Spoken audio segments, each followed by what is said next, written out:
Hey, good evening, everybody. Welcome to a CAF update, our 118th CAF update. Boy, how time flies when we've been having fun. So as you can see, I'm wearing my Baltimore Comic-Con shirt provided to me by Michael Finn from about 6 months ago. He sent this over to me, but I'm wearing it tonight because I'll be heading out to Baltimore tomorrow. And like I mentioned to everybody earlier, I won't be doing a Friday email because of the trip this week. But it's going to be fun. Looking forward to hanging out. I get to have dinner with Mr. Barucci, Howard Chaykin, and Michael Lovitz tomorrow. That's going to be an interesting dinner. 3 guys that I've spent some time with on camera over the last couple of years, so that should be fun to hang out with those gents in person. And oh boy, it's again nice to have everybody in here. We've got a busy show. I can tell you that there are so many bits that we've got to cover, and because I have got an early meeting tomorrow, I've got to get to the airport midday.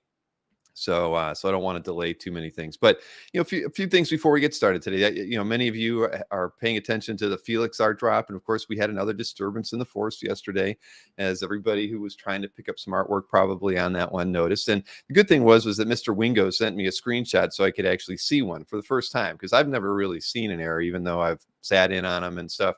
But the error that was on there was very illuminating. And what is actually going on is that there are so many collectors. Well, not so many. There's less than 200 collectors. It's not even a big number, right? It's a good size number. Very respectable. Probably, for any art drop that happens in our community, if there's 200 people around trying to go after the artwork, it's a good turnout. But our server is equipped to handle so much more than that, right? And CAF has regularly 200 to 400 people on it at any given moment. It handles up to 800 to 1,000 when we have our Comic Art live shows. So looking at the error that Scott sent me, it was essentially saying that it's kind of technical, but at the end of the day, people are hitting refresh so many times that they are eating up literally every resource available to the site to communicate with the clients. So much so that if everybody just had a little bit more, if they didn't hit refresh, or maybe they had 2 browsers open and they're hitting F5 on both of them, or 2 computers open, they've got their phone in their hand, and if you just do it on one and just hit refresh like every 5 seconds, it'll be so much easier. I did increase his throughput, so that might fix it permanently going forward, but you never know. There's other things that can be done about it. But the error that I saw was very, very clear, where it said something like the queue limit was exceeded, and the queue limit's like over 1,000. So for 200 people to eat up over 1,000 pathways to the site, that tells you that too many people are just sitting there, bang, bang, bang, bang, bang, bang, bang. So anyway, at least we were able to see that for the first time and potentially correct it for a while now. Doxed. Exactly. It was pretty it is what it was, but at any rate, the drop today was fine, but there was only about 80 people on it for that one, on the cover art drop today. So the cheaper sketches, those tend to produce a greater audience. And so I can't read through all this stuff, but Marcus, you're exactly right. Essentially what all of you guys are doing when you're hitting it is creating a denial of service attack, because you're just flooding every opportunity that the server has to feed that site, to deliver that site to a client, and you just eat up all the resources. And the way we set up the server, each site actually has its own devoted set of resources, so it doesn't hurt the rest of every other site on the server. It only hurts Felix because you're eating up his resources. So I doubled it up after that, now that I saw that error, and we'll see what happens next time. He's got 3 more art drops to go, and of course I'm going to be on the road the whole time, so can't be very reactionary to it going forward, but we'll see what happens. So that was that. And I wanted to show you, a couple things.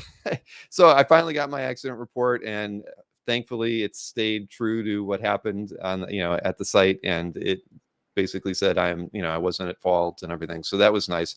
It took him, I didn't get it till yesterday, so I was still a little nervous throughout all that. But the good news is that it was a clear cut, open and shut case as far as the accident report goes. So that's good. But I wanted to show you guys a picture, to bring a tear to everybody's eye, that it was me. This is literally right before we ran out of the house and to take the U-Haul out of Ohio. That was the office as it was cleared out. Yes, I was wearing pajamas. I never got out of my pajamas on Saturday. I literally packed the U-Haul all day in my pajamas and then drove for 4 hours in my pajamas that night. So that was the last day, last moment in the old office that we will never see again. But I forgot about taking that after all the stuff that was going on. So, Rick Welch, always best to be the second buyer. Still, again, I mean, that is my mantra, right? It is always going to hold true. There is a truism to that you cannot deny. Those PJs are bringing a tear to Brett's eye. Yes, indeed. No, if I was borrowing them from Anthony, they'd have, superheroes and cartoon characters on them. So no, I did not get those I think those were from my son, actually. But anyway, so, before we really go into a lot of other stuff, I want to talk about Comic Art Live coming up in a couple weekends, because it really is only 2 weekends away, right? I mean, it's going to be the 12th and 13th of November. I'm sure most of you have been in it, experienced it before, all that fun stuff. So I wanted to go over just a couple things. I'm going to give out the link for the sketch opportunity in a few minutes. And everybody knows essentially it's like a mystery sketch opportunity. We've got 31 artists that are willing to do. Most of them are doing anywhere between 1 and 5 to 6, sketches. Probably most people are doing 2 to 3 of the artists that we have that are participating in that. And, I added in Mark Hay from Splash Page, got a few of his artists to also kind of kick into it. So Mark's brought in Francisco Peranzini, German Peralta, Leo Sandler, Emiliano Erdinola. Sorry, I'm going to mess that one up. And then Damian Cusiero, and 4C Comics says Morrison, Russ Braun, Aranga, and Livio Ramondelli. And I think Livio's new this time. Tatiana's got Jason Krager, Nir Levy, and Ryan Odegawa and Cross. And then Jiggy, he's practically got the whole team. He's got Julius and Mannix Abrera, John Amore, Robbie Amore, Keijo, Elmo, Evie Cantata, JP Coyson, Elmer's in it, Rafael Gumbach, Jim Jimenez, Miguel Mercado, Ellery Santos, Sowie, Dexter Soy, Miko Swayan, Luigi, and also Harvey, all into it. So we've got quite a few. And so this time around, I just felt like, I remember people were asking about whether or not we were going to do multiples this time, allow multiples. And so I'm going to say, yes, I'm allowing multiple. If you want to buy more than one tonight, that's fine. And, we'll just kind of play it by ear. The way it's going to work, and it's PayPal's button. Again, I haven't had a chance to do anything of my own programming to make it better, but PayPal lets me have where you can change the item count, the quantity to kind of whatever you want when you get to PayPal. But when you're on our site with the button, I might as well just share the screen so you can see how it looks, and then I can share the link in the chat as well. Let's get that there. So on the page, pretty much it's just got a buy now button and a field for character, and I put brackets around S on there, characters of choice. Essentially, even if you pick 5 items, it doesn't give you 5 fields for the 5 characters you want. So if you actually wanted 5 separate characters and you were going to buy 5 of these, you'd want to put the 5 character names in here in this one field. So you do it there. Then when you click buy now, it's going to take you over to PayPal. So like I could put in Wolverine and Phoenix and click buy now, and it takes me over. And price this time around, instead of $150, it is $200, but the shipping's still the same at $15. But when you get here, you can change the quantity to 2 now, or whatnot. And 2 is what I wanted because I wanted Wolverine and Phoenix. So I would go ahead and just click 2 on that, and then it would carry me over to where is it? I'll pay with a debit. I'll go that route. Or I'll use Maureen's email. I'm not buying any right now, but I just wanted to see how it goes. So then it'll take you to the credit card page there, unless you want to use your PayPal balance. But you can see it updates the 215 to 430. And if you click on here, you can basically see what you added. And it says characters of choice, Wolverine and Phoenix. So it carries over what you put in that first text box when you were on CAF. But, so keep that in mind. If you want to buy one now, you buy one later, just put one character in the box, and we're all good there. So, who knows if we'll sell out or we won't, but it is a limited number. We sold out pretty quick when we did it last time with 50, where we had 50 opportunities. This time we have a little over 100. So again, you never know what'll happen, but I'll go ahead and put the link into the chat. And for those of you, who haven't done this before, it's just pretty straightforward. We take the number of people who are wishing to get a sketch up. We randomize it, and you end up getting, you've picked your character, but you're going to get a random artist assigned to you. We're going to do a Friday night show before Comic Art Live. So on the 11th at 9 p.m., we'll have as many artists that want to show up that are doing sketches show up for that. It'll just be a live sketch event. It'll last from 9 until 11 on Friday evening. So you'll get to see some of the guys who might pre-do a few of the sketches. We'll show them off during the show. That was a lot of fun. And then also a lot of people will get to see their sketches done during the show. The turnaround time last time was pretty good by and large. I think most people got their sketches in 2 to 3 weeks. I had one artist that ended up taking about 6 weeks, I think, to get their 3 drawings out, but it was one of the more well-known artists of all the artists that are out there. You can hazard a guess on who that was. So people were very happy to wait their 6 weeks for it. So yes, Alberto, I would make sure the one thing that, while it's randomized, I even on, I did kind of scan it to make sure there weren't anything like that, because there were 2 people that bought 2 last time. And that was one thing that I checked for, Alberto. So I will make sure that when, if you buy 4, I will make sure that you will not get one, the same artist twice. But that's the only thing I'll guarantee. You may end up getting one from one of Tatiana's artists, one of Jiggy's artists, one of Mark's artists, and one of Ken's artists.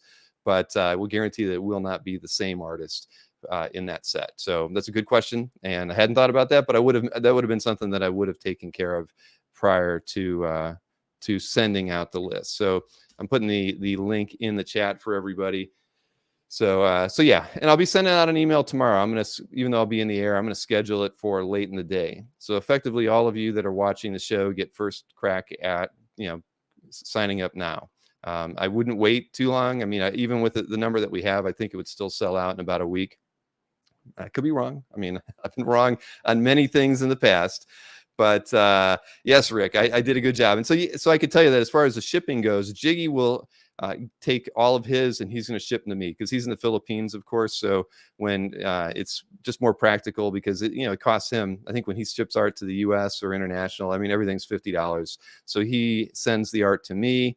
I've already cut all the Masonite, so I'm going to pack all the art that Jiggy's guys and gals are completing, and I'll mail those out. Ken from 4C, Tatiana, and Mark will all have their artists send the art direct to them, and they will mail the art out. So that's kind of how we're handling the fulfillment on these as well. So, but I think we did a good job last time, and I'm sure, it's always a learning experience for these sorts of things as we try to do new. Oh, Kyle he took it from my preview. Doggone it. I had a feeling I should be sharing something a little different. But yeah, I did go to CAFU with that. It was fun to actually package all that stuff at the end of the day.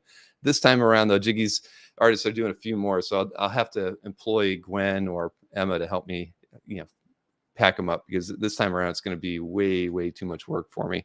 So there you go. So you have the link. I'll put the any cool panels. So that's one of the things that we're going to talk about tonight as well, because I'm filling out the panel list a little slower than I would like. I mean, the move and everything else has just kind of set me back a bit. A few of the people who have been regulars in the past are tied up and whatnot.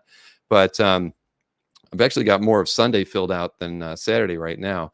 But on Saturday, I've tentatively got Jim Shooter to start the show off at 2 o'clock.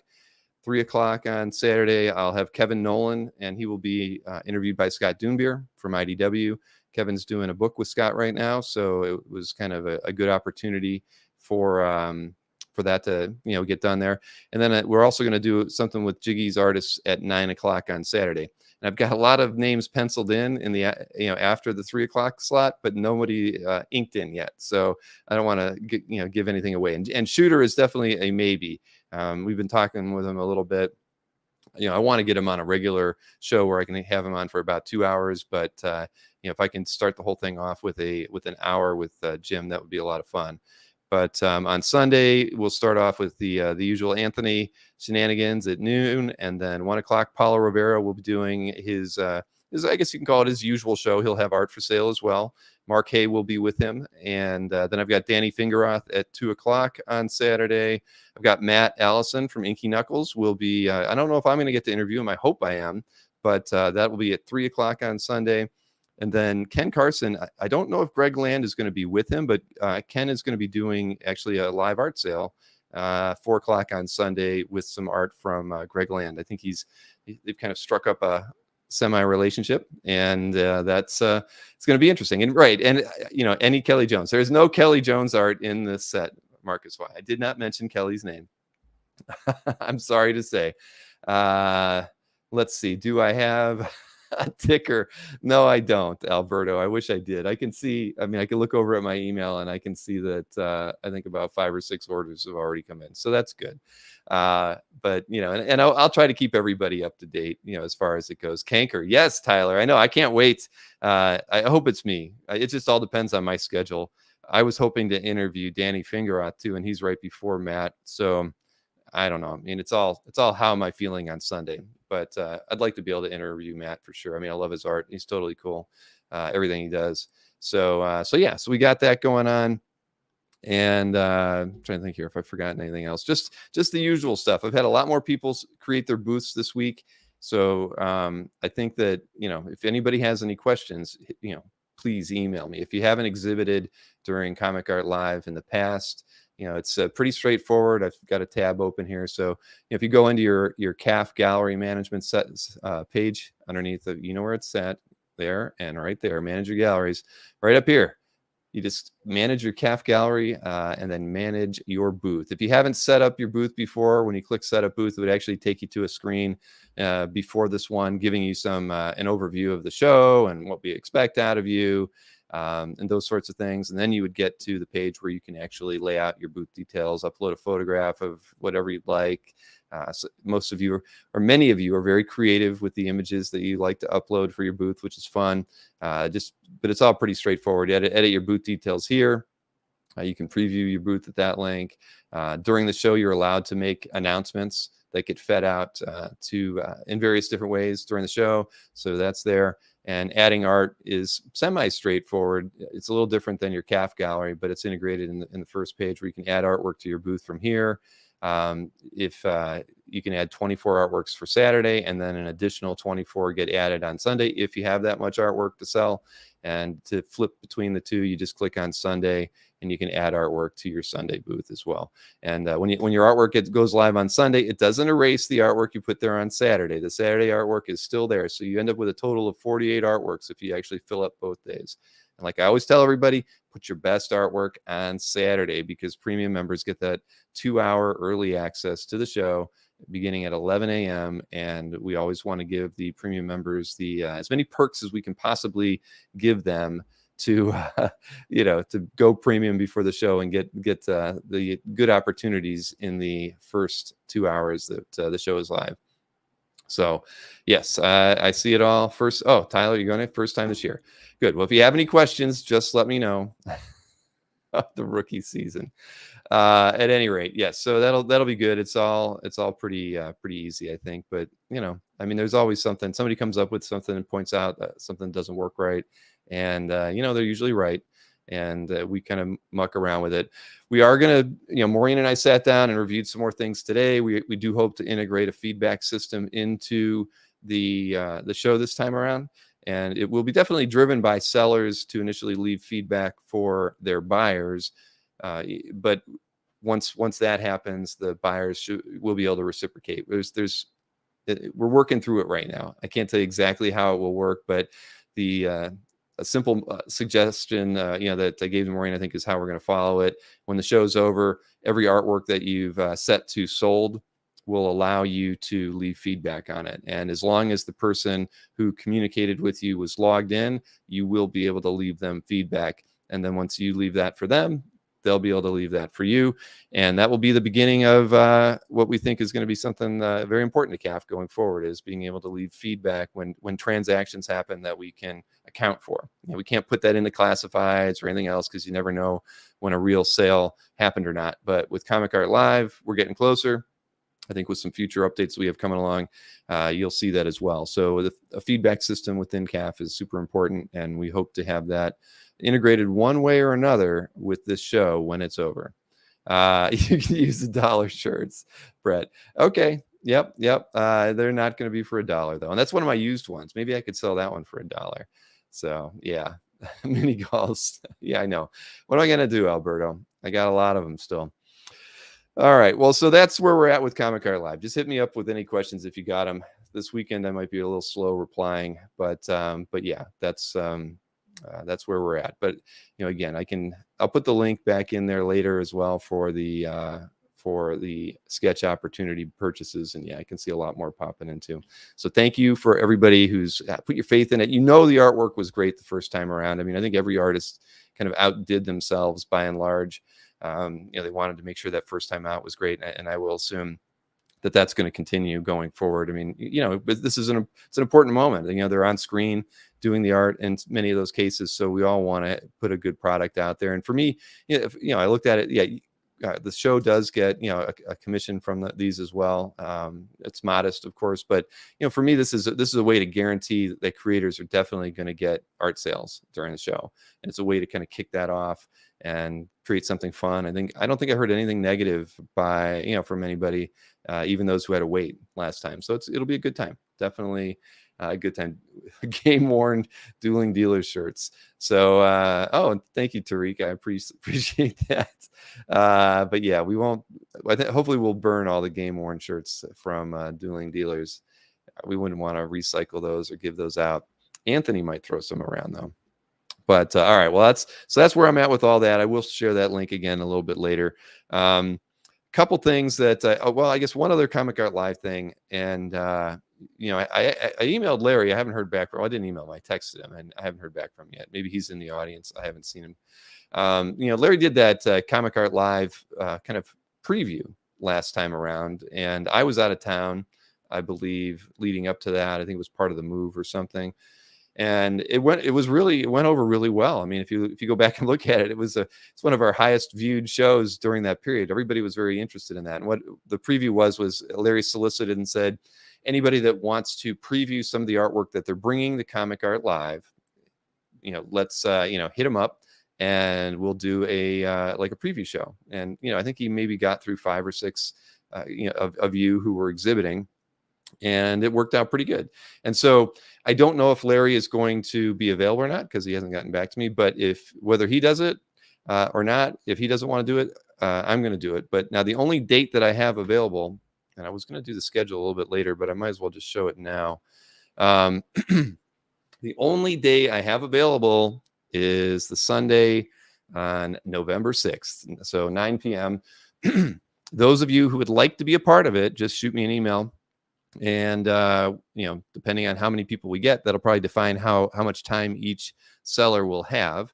But I've got shows that entire week leading up to Comic Art Live, so that's going to be a super busy week, because I've got something on the 7th, 8th, 9th, 10th, and then the sketch event that Friday night. So yeah, hit me up if you want to preview any of the artworks that you're bringing to kind of gin up a little bit of excitement for people to favorite your booths, so they dive in early during Comic Art Live. Again, it worked out really well the last time, and I think people were very receptive to it. And I think that those people that did participate in the preview probably saw a lot more foot traffic into their booths, especially with buyers knowing what they were bringing. So again, Bill at comicartfans.com, and I'll be your guy, or Larry will, depending on whether or not he's available. So that week, though, too, I'm having Andy and Veronica Fish on Tuesday. Of course, they exhibit at all the Comic Art Live events, and almost always come close to selling out. They usually have like an 80%, 85% sell rate of all the artwork that they bring. And I thought it'd be really good to have them on that. So they'll probably be previewing some of the work that they're going to be bringing that night. But we'll talk with them a bit about their careers. And Andy is also a big art collector, has been involved in the hobby for a long time. So that'll be a fun conversation. And then, like I already said, on that Friday evening, we'll have the sketch event. Then the week after that, I've got a heritage preview, and then we'll do Bob McLeod on a Tuesday night. And then the following week on Tuesday, we'll have a heritage recap. I might as well do the sales side of things too, as far as the schedule. Of course, this Saturday, I'll be hosting with Scott Doonbeer the Baltimore Hero Auction in person somewhere on the floor. I know it's a panel in the hall somewhere near the floor. I don't know where it is. Remember, Larry's got all the numbers. But the important thing about that, of course, is that starts at 5. there's an auction prior to that that runs from about 2:30 to 3:30, and the in the same room, and that room is vacant between say 3:45 and 5. And we're going to be doing a bit of an art get together in there. So any of you CAF members, and even if you're not a CAF member, you like original art, and you want to hang out, stop by that panel room, because I'll be there, and I guarantee you there'll be a lot of other collectors hanging out and chatting as well. I know it conflicts with a few other things out there, but that's the opportunity and time that we've got to get together. So that's really the only formal, if we're going to say it's a formal meetup, that's happening in Baltimore that we'll have. And it's pretty much the only time that I've got, because like I said, I get there, I probably get to the show tomorrow around 5. I don't know when it closes, but I know my dinner with Nick is at 6:45. So I don't think I'm going to see much of the show tomorrow. Saturday is pretty much all I have. And then I fly out at 1:30 on Sunday. So Saturday is going to be busy. That is for sure. But the amateur dueling dealer match between Jordan and Nick, we have rescheduled that for the 1st of November. So next Tuesday. Now, the only thing we're not sure yet is whether or not Nick is going to be available. If Nick ends up not being available, then this will be an art drop for Jordan, a lot like we did with Michael Finn that one time. So we're kind of in a holding pattern. I'll probably know by this weekend whether or not Nick is available to do that one or not. But we needed to get it in just from scheduling purposes with Jordan and myself. So that's where we're at with that. I've got a sale coming up with Mike Vosberg that following Saturday. Eric Donovan is who's from Jeff M Art Sales, will be with me on the 7th. He's bringing a lot of pre-done commission style pieces, and we'll be sketching live. So we'll be taking some requests and whatnot during that show, and probably even taking some commission requests for more involved pieces. I haven't worked out all the details with them yet, but I've seen the commission examples and the price lists and that sort of thing. So at least I've got a little bit of information from that so far. Comic Art Live, of course, as we talked about, and then the two towers of artistic prowess, Dennis Cowan and Bill Sienkiewicz, will be with me on the 3rd of December. That's a Saturday. It'll be at 2 p.m. Eastern Standard Time in the afternoon. And they're actually picking their artworks next weekend. So I've given them my instructions to try to select artworks throughout their entire career, so that we have. So I think it'll be fun. I might actually kind of do something different where typically we do the interview and then sell the art. I'm kind of thinking if we can tackle these things, chronologically, I might do 5 pieces here, as we talk about that part of their career, move to the next part, and then recap it at the end. It'll be a good experiment, but with both of them together, I know it's going to be a very fun show. And then Howard Chaykin, the guy I'm having dinner with tomorrow night, I'll have him back on Saturday, December 10th. So, and he's mixing up what he's bringing too. So he's got, I guess, bringing some smaller, cheaper pieces. I don't know, but we'll see. But anyway, so outside of that, I think that is now. So I didn't mean to go and do our schedule already, but so other things of note. I am slowly. Thank you for that, Chris. Sincoen, right? Sincoen. What's for dinner? I don't know, Samuel. We'll find out. Crabs. That's right. If I figure I have to at least have crab cakes one time. Now, obviously last week was a trying week for many reasons, but a bright point in my week was something that I won't mention who did it, but somebody did something really special that made me smile. It made my whole family smile because I showed it to them as well. And so I'm going to play it for you here too. It was a little video clip that I got over the internet, and it was pretty dang awesome. And I rank it up there with things, one of the super nice things that have been that I've been fortunate enough to have somebody think enough of me to do something like this. So here, let me give you a little tidbit. Hey there, Kevin Eastman, that crazy co-creator of the Ninja Turtles, man, and I'm a big fan of comic art fans. Hey, Bill, heard that you and your daughter Gwen got in an accident, and we just want to say thoughts of you. Hoping you're doing well. Just sending super positive Cowabunga vibes your way. So all the very best from me to you and your family. Hope to see you live in person out there one day soon. Cowabunga. Cowabunga, huh? How about that? That is so nice. The internet can be nice every once in a while, Marcus. It's not always, but but for that it was. I mean, that was totally cool. It made my day when I got that, because yeah, I was sweating it for a while there with all the various stuff, and I still am. I'll tell you, insurance companies suck, but I won't go down that rabbit hole. But the U-Haul's insurance company has not returned a single call that I made. I have not spoken to anybody in 11 days there. I mean, is that weird or what? I got a 1-sentence email and a PDF in my sent to me via them, and then they won't follow up with any like simple questions I send their way. So it's rather frustrating, but that made my day. Cowabunga indeed. So radical. But yeah, no, it's cool to see that. And I've actually never talked to Eastman before, so that's it was nice to see that. One of these days I will have to hit him up. I think he's pretty busy all the time. He's selling a lot on Whatnot and everything, so I think his schedule is pretty darn tight at the moment. Insurance hates when you ask for something. Yeah, like just asking for a reply. That's all I'm asking for.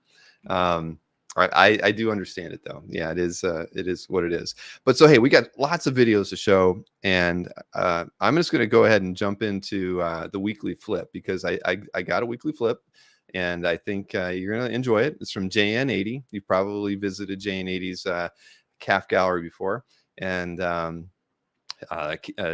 he was once on one of our collector conversations as well, and this is a good flip. He's going to show a few pieces on the wall, and then a few pieces in his portfolio. You're going to enjoy it. So I know we haven't had a flip in a few weeks, so here we go.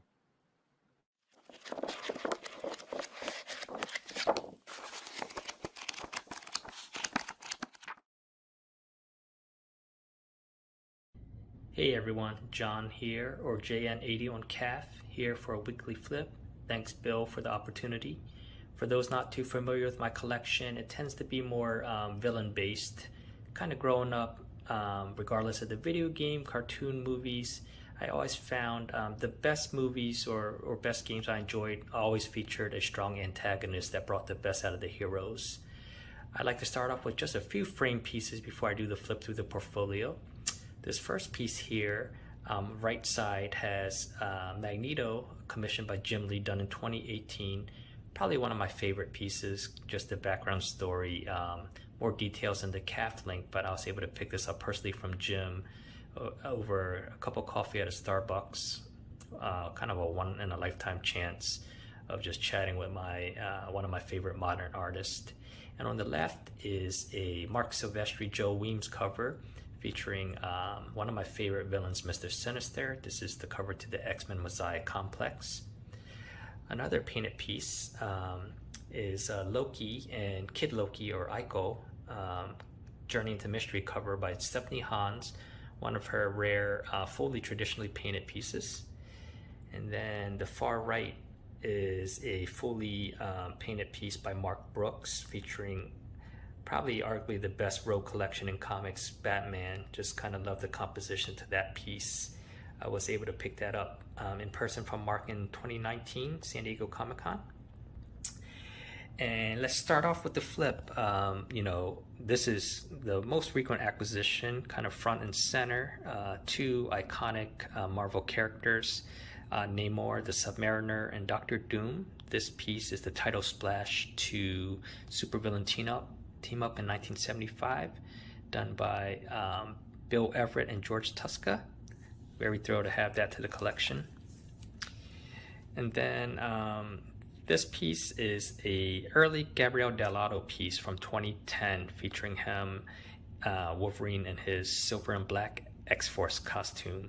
Gabriel worked in his Sex and Violence miniseries with Wolverine extensively in this costume. Then this piece is a painted cover by Mahmoud Asrar, Deaths of Wolverine. Just kind of love the rendition of Sabretooth there. Then this is an early Magneto piece by Jim Chung in his 90s X-Force run. And then I love this Andrea DeVito piece. Just love the massive rendition of Juggernaut, World War Hulk X-Men. And then this Apocalypse is the cover to Astonishing X-Men, rare pencils and inks by Leno Yu. And this Mr. Sinister splash is the title splash to X-Men Legends. Big thank you to James Siegel for helping me secure this at Heroes Con. done by Dan Jurgens, his first work on X-Men, and inks by Scott Hanna. And then this is kind of the current main MCU threat, Kang the Conqueror, hovering over Iron Lad and defeated Young Avengers from Jim Cheung's great Young Avengers run, and inks by John Dell. And then this Thanos, just love kind of this portrait rendition by Jim Cheung of Thanos. Love all the black and then kind of the background and the starry sky as well. This is a cover, kind of an homage to X-Men 5 between Wolverine and Omega Red, but this is Colossus and Omega Red by Dustin Weaver. Fun villain splash here with Onslaught, Shadow King, and a rendition of other villains by Jim Calafiore, and inks by Mark McKenna. And 2 Zemo pieces. This is a Mark Bagley Zemo piece from Thunderbolts, while this is a commission, pencils by Philip Tan and inks by Mark Morales, and I got this digitally colored, uploaded on my calf by Sebastian Chang. Gotta highlight that purple. And then another Philip Tan and Mark Morales piece. This is an Ares splash page by Mike Deodato. Always loved the character design of Ares. And then this is Apocalypse by Brandon Peterson, first appearance in his Ultimate Universe. And this is another Apocalypse. This is a cover for Dark Ages issue 2. The pencils are done by Ryan Stegman, and then inks were done separate board by JP Meyer. All right, perfect. This is a Cyber splash page by Yannick Paquette and Serge Lapointe. A Jay Lee commission, kind of featuring the characters from Executioner's Song. Enjoyed Jay's work in that 90s arc. Then we have Olivier Coipel and Mark Morales featuring Galactus and Silver Surfer facing off with the Asgardians. Speaking of Asgardians, here's Amara the Enchantress by Leinil Yu. And then 2 pages by Scott Koblish and Barry Kipson, Dormammu and Mephisto. Then kind of a fun Spider-Man title page by Gary Brown, revisiting Secret Wars. You have all the antagonists on this side and the superheroes on this side. And then Spidey with his Spidey sense tingling because of this Venom symbiote. Fun Sandman page by Ronan Cliquet and Rob Stull, breaking the panels. Worst villain of all. This was a gift. A gift by a good friend of mine I met through OA Raghav. He commissioned Tyler, who's my favorite Red Hood artist, to actually depict me as the Red Hood with the mask off. Speaking of Tyler, this is a Crime Syndicate cover by Tyler Kirkham featuring Owlman. Fun commission of the Transformers by Livio Ramadelli, featuring 2 of my favorite combiners, Bruticus versus Menasor. Then this is just a print by Tyler Kirkham, but he did a cool remark with Red Hood and Deathstroke facing off. Great Black Manta piece. This is the cover to Aquaman 50. Big thanks to Mikhail. Before I really knew Mikhail, I reached out to him in CAF, and I expressed interest in this cover, and kind of he looked over my gallery and saw it was a rogue themed, so he felt it fit well with my collection and did let it go. This is one of my earliest commissions by Carl Alstetter before I jumped from comics into original art. This is kind of a commission done in 2014, 2015, I believe. 2 pieces done by the combination of Brad Walker and Andrew Hennessy. This is Two-Face, love the duality theme in here. And then Thomas Wayne and the Court of Owls here. This is an unpublished cover, Justice League Doom by Javier Fernandez. Love his work. And this is a Talon splash page done by Eduardo Ponsica. And then inks were done on separate boards. So glad to add both of those pieces. Almost done. Then Deathstroke versus Superman, Face Off by Tyler Kirkham. Dark Side Commission, EVS We have Emma Frost by Gerald Perel. Love the rendition of her. Omega Red by Ariel Olivetti. Scarecrow by Nathan Greno. And this is Namor by Ariel Olivetti, used as a business card and the cover.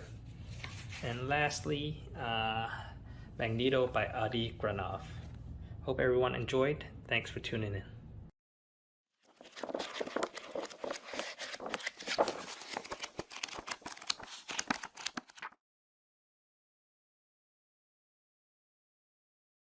Indeed, it was a very gorgeous flip. Thank you so much, Jane 80, for sharing that. And so I don't have any other ones lined up. So those of you who've not done one, feel free to hit me up. We can talk about it. They're very easy to do and lots of fun. I will post that. Hopefully I'll have time to post it tonight, so it'll show up tomorrow or Saturday as a standalone clip as well. But, you know, those are always fun, and it does drive traffic into your calf gallery. We do as much as we can to share the love back to your calf. So yes, completely agree, everybody. It was a sick flip. Yep. Yeah. They're easy to do. They're fun. They are fun.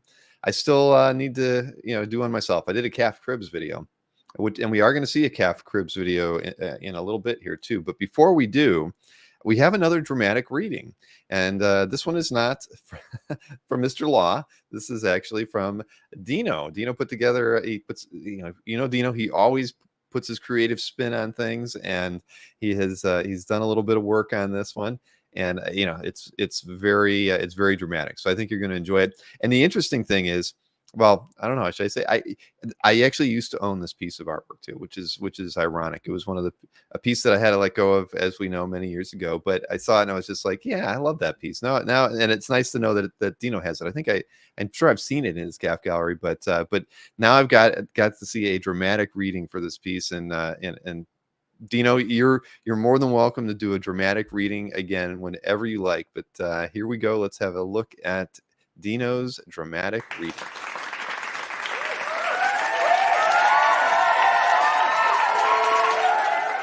A dramatic reading from Uncanny X-Men 128. Final battle with Proteus. The evil mutant with reality-warping powers, Proteus takes Mara hostage while the X-Men wage their final assault. Phoenix prepares a powerful psychic attack.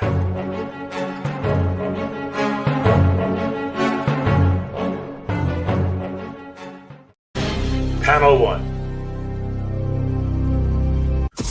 Proteus hardly has time to react before she attacks. Jean, what are you doing? Panel 2. Again and again, Phoenix lashes out with a ferocity that shocks Mara, her power a symphony within her. A song of joy that builds too quickly in its crescendo. He's down, but he's not giving up. Panel 3. Yeah. Way to go, Jeannie. In a roughhouse, babe, you're my kind of gal.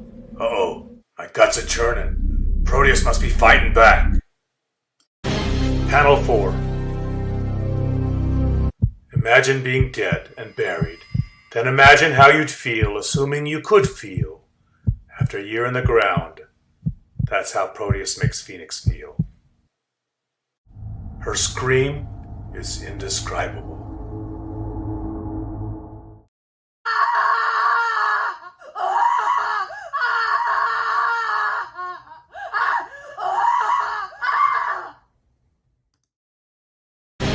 Panel 5. Leave her alone! I love that ladybug! Panel 6.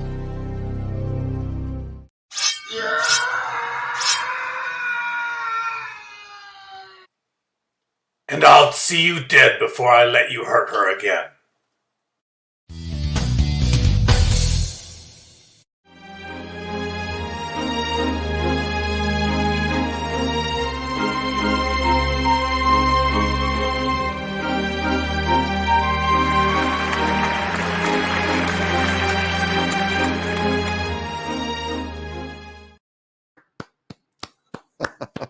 Oh man, I love that. I've watched that 3 or 4 times. It gets better every time. Dino, very good job. You and Adam have definitely, set a very high bar for anyone else that wants to do these. But I encourage everybody, break out your creative tools and see what you can come up with. Find a page that fits you, that you can, hit a home run with, and give it your best shot. So I still have not had the chance to dig through myself, but I promise you, we are definitely going to do something, good too. But hey, come on, it's easy, it's fun, it's creative. All right. But again, thank you, Dino. You are continuing to. I did used to own that page, believe it or not. That was one of the sales from. I would talk about. I think I owned about 5 Byrne X-Men pages, and that was probably my favorite one because that was one of the earliest issues that I would have bought off the newsstand. But absolute piece, great artwork. That Wolverine, bit at the bottom was awesome, and. But I couldn't be happier that you ended up with. I didn't think I had sold it to you. I never follow who I sell stuff to, but I didn't think it was you, Dino. So I think at any rate, I'm glad that you've got it because it's gorgeous. I think what else? I own a few other pages, something else in the 130s, but and then the other 2 I think were in the 120s. At any rate, bottom line, I'm glad you've got it, and it's a wonderful reading. So. Yes, Masterpiece Theater is calling. Why would I sell it? Because I built a miniature golf course, Brett. That's why. Yeah, it is what it is. But so hey, we've got a calf cribs to do here too. Christopher Daly put one together, and it's awesome. It's a little bit. I have to actually play it with the other method that I have to use here. So I'm gonna kind of pull it up and do it that way, because it's just a little longer than 10 minutes. And I thought about chopping it and only doing 6 minutes now and show the rest later. But it's just I think it's going to blow your mind how incredible Christopher Daly has kind of set up his art room at his house. And it's jaw dropping, inspiring. So I'm gonna go ahead and pull up this video file in this other way, and let me get to that and that. All right, so. As T. Gleason just said, he's a big shooter. Can't wait to see this. Yeah, I hope everybody's sitting down because you need to be sitting down for this one. So here, let me take that off of there, and I'm gonna have to mute myself when I play this thing, but I'll add it in. Here we go.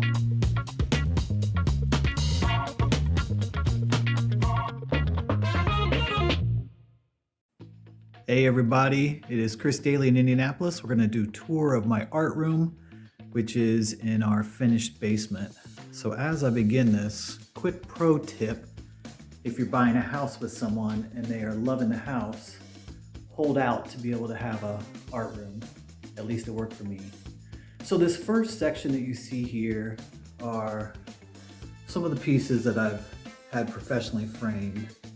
Some of the ones that I like the most. You'll see a lot of Titans, obviously, some Charles Vess, Mike Zeck, Dan Green, and Raphael Canyon. And that kicks off the art room. And then once you get into the room itself, you get to see some commissions and sketches, some of which I've worked directly with the artist on commissioning, but several of which I have purchased probably from some of you watching, and then also through the various auctions where they've been available.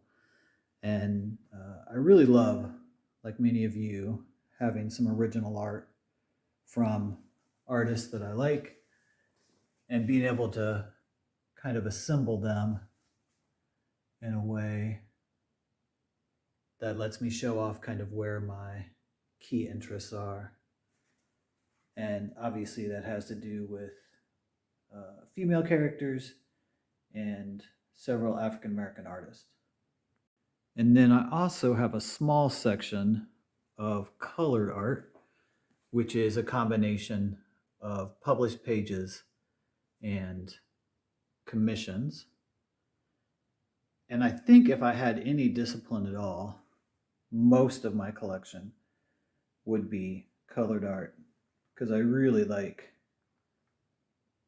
how it pops and how it displays so well. And then a couple random pieces here. From that point, we get to move over to panel pages and some splashes, a couple covers for the interior section of my wall. And these are broken up by publisher. You'll see first that I've got mostly DC art. It wraps around 2 different segments of the wall. And I think one of the reasons I like DC is just because I've always appreciated their characters and their art. I think also it tends to be more affordable in the market today. And so you'll see that almost all of the pieces in my collection are pieces that I was able to purchase for under $500. There's obviously a couple exceptions to that, but the vast majority of the work that you'll get to see today, I was able to purchase at a really reasonable price for where the market is now. I know some of you remember when $500 was a lot, but I got into the hobby much later, and really $500 is kind of, and below, is really kind of where the affordability line is these days. And you'll see that almost all of these are interior pages. Some of them certainly action pages, but a number of them are more character-oriented pages. And again, that has to do with what's available and what's available in the price range where I've kind of focused my collection. And then we're still here in the DC section.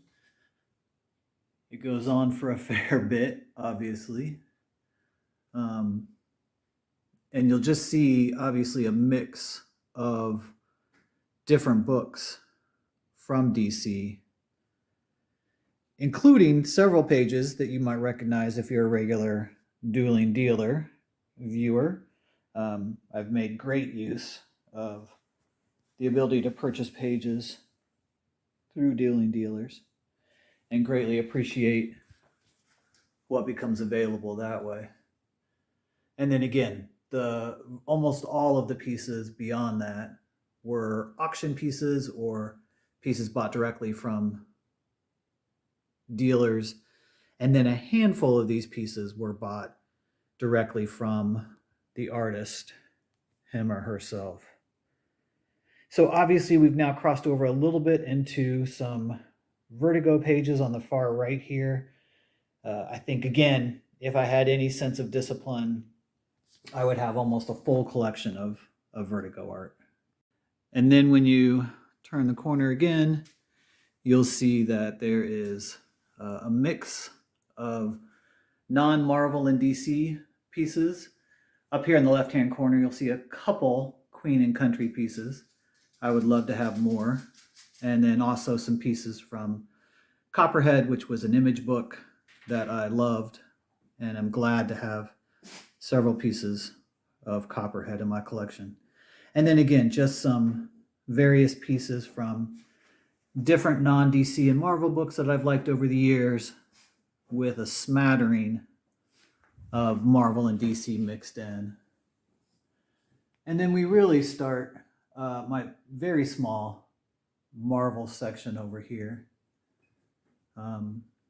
Again, really appreciate artwork from Marvel. It tends to be less affordable, so I've not really focused my collection on Marvel pieces anywhere near as much as I have on pieces from DC.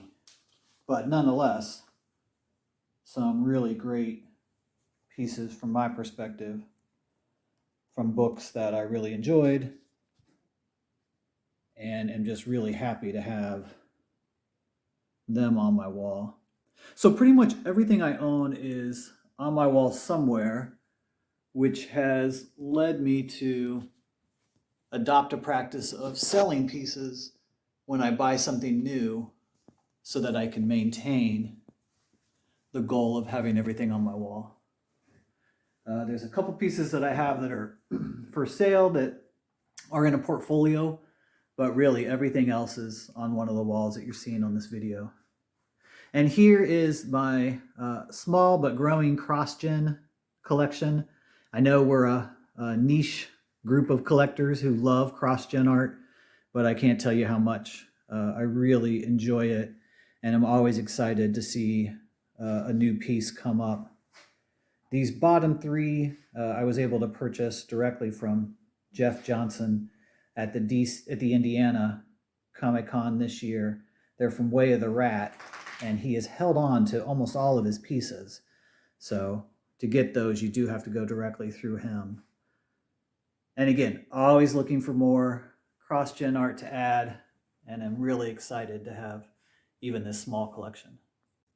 This section of my wall are my double page spreads or contiguous pages, plus a couple odds and ends mixed in that aren't actually contiguous pages but work well together in one frame. And so you'll see again some cross-gen in here, a little bit of non-Marvel and DC, and then just a smidge of DC/Vertigo or Marvel. And then finally, on this wall, you'll be able to see those pieces that are oversized. Now, these aren't twice ups, which it took me a long time to figure out exactly what that meant.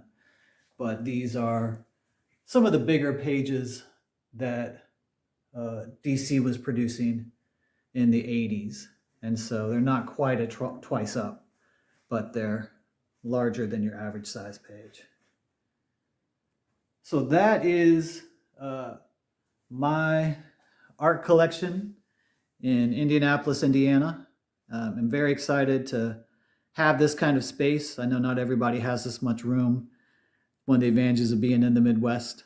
But really just love being able to come down here and see all my art. I know I went through it pretty quickly, didn't want to submit too long of a video. So if all of these pages are on my CAF gallery, and so if you're interested in just going to take a look at any of them, you can find them there. All right, y'all. Thanks for watching.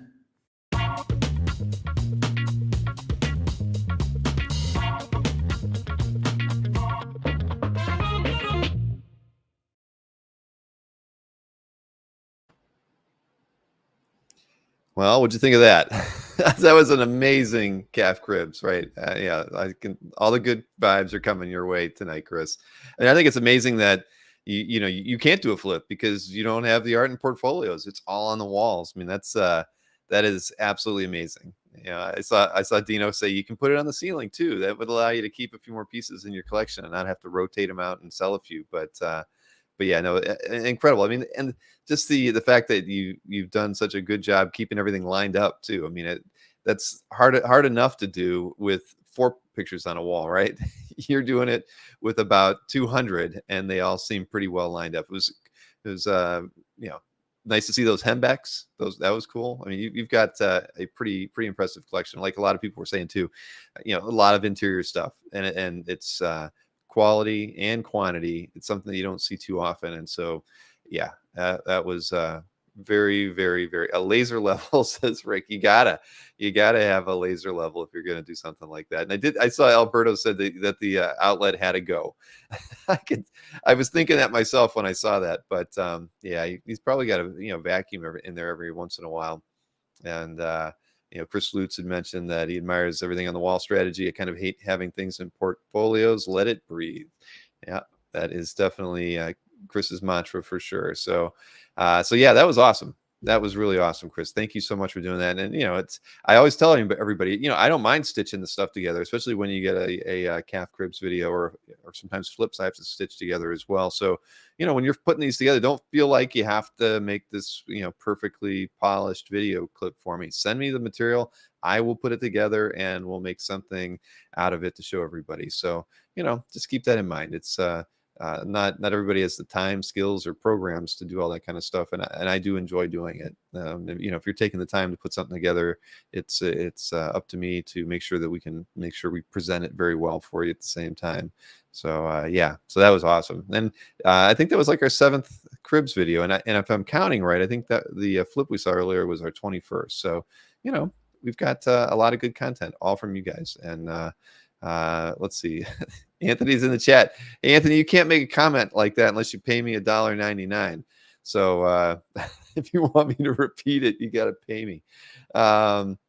Let's see. Well, there you go, Mikhail. That's what has happened to me so many times. So I'll hang something, and then you know, you swear you got it right, and then it's wrong, and then you have to move things around, and you always have to move it to the left or right because you can't. You're so close, but so far away. You got to move that nail. So yeah, it is what it is. But yeah, Anthony, I'll see you tomorrow in Baltimore.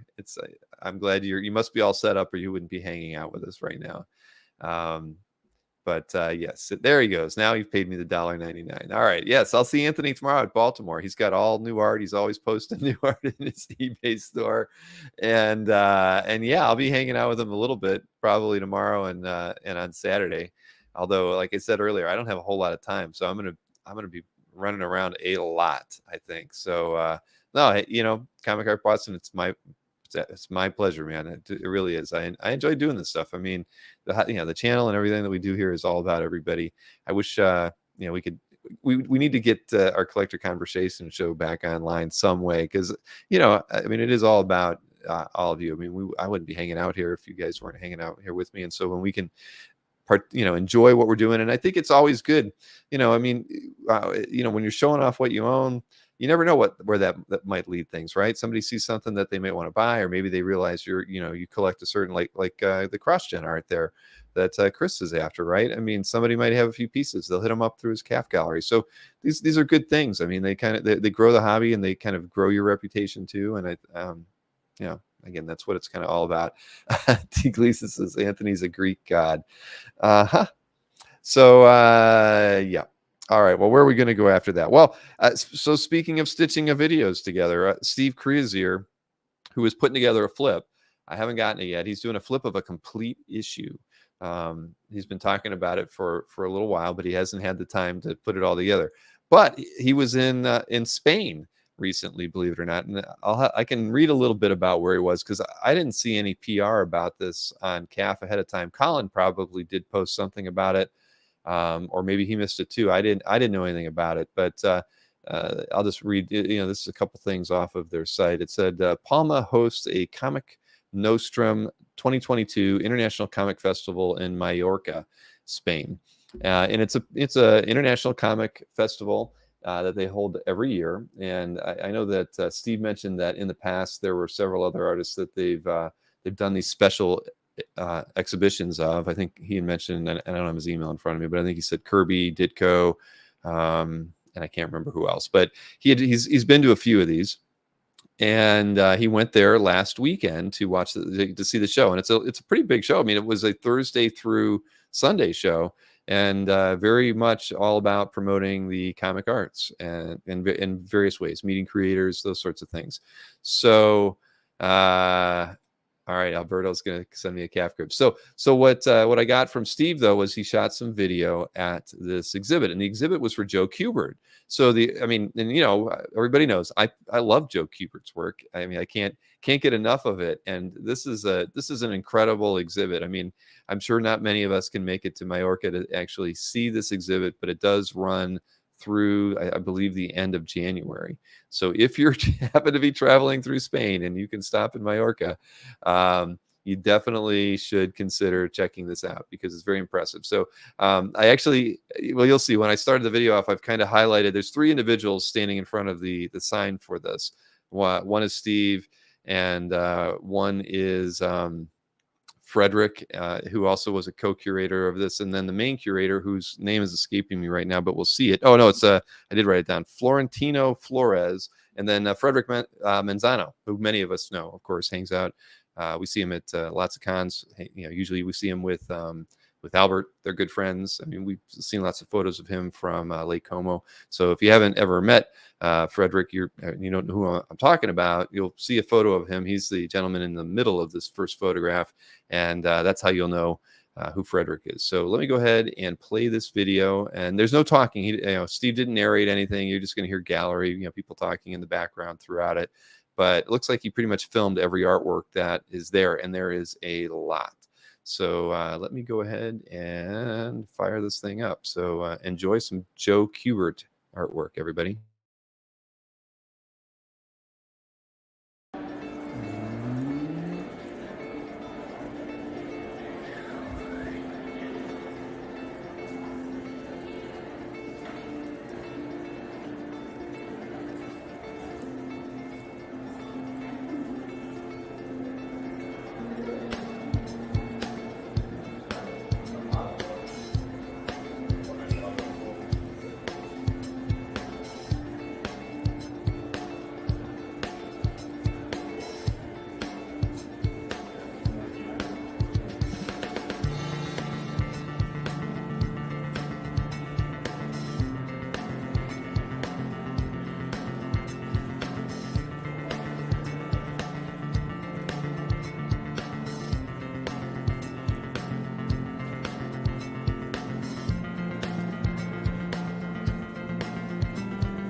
All right. I don't think Steve had anything to do with the show other than the fact that he was a fan and he was there. He's friends with Frederick, but I thought that was a great shot. And Matt, I completely agree. He went right through all those dailies. I wanted to see those. I mean, but that's one hell of an exhibit. I mean, I'm totally floored. It seemed like every time he turned a corner, there was more artwork to look at, right? I mean, that was unbelievable. I mean, I don't think I've seen a better exhibit anywhere.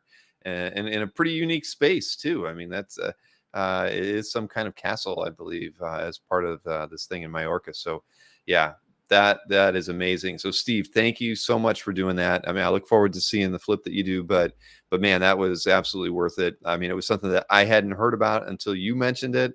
So it's just great to see these things going on. And, when it's something like this overseas, this is the only way we're going to get to appreciate it, probably for many or most of us. So, thank you so much. And I encourage anybody, when you're going to something that's, cool, unique, that you think we would all be interested in seeing, take pictures, send them to me. You can film it like Steve did there. And I will definitely make sure we get it on the show because, that was incredible. I mean, I want to go to see that show. The artwork that was there, the Tarzans that were amazing. Those initial war pieces were, if I could get I've always said I want a war piece by Kubert. Those first like dozen pieces that they walked through of our army at war were amazing.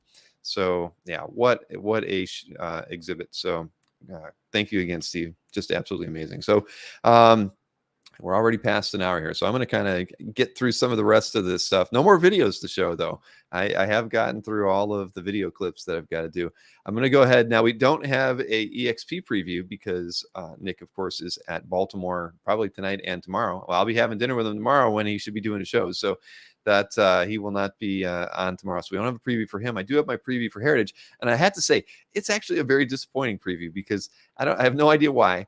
If anybody went through and just browsed all the artwork, the published pieces, they were like few and far between. It was, it's not like, it's not like the easy home run pieces that are absolute guaranteed to please everybody. So I kind of had to mix it up and pick a few published pieces and switch over to just a bunch of commissions and then a few strip art pieces. So let me go ahead and just share the screen here, and I will show you my 10 Heritage picks for the week.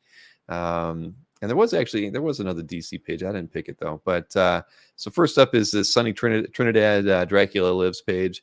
Just I love this particular style. It works well with Dracula.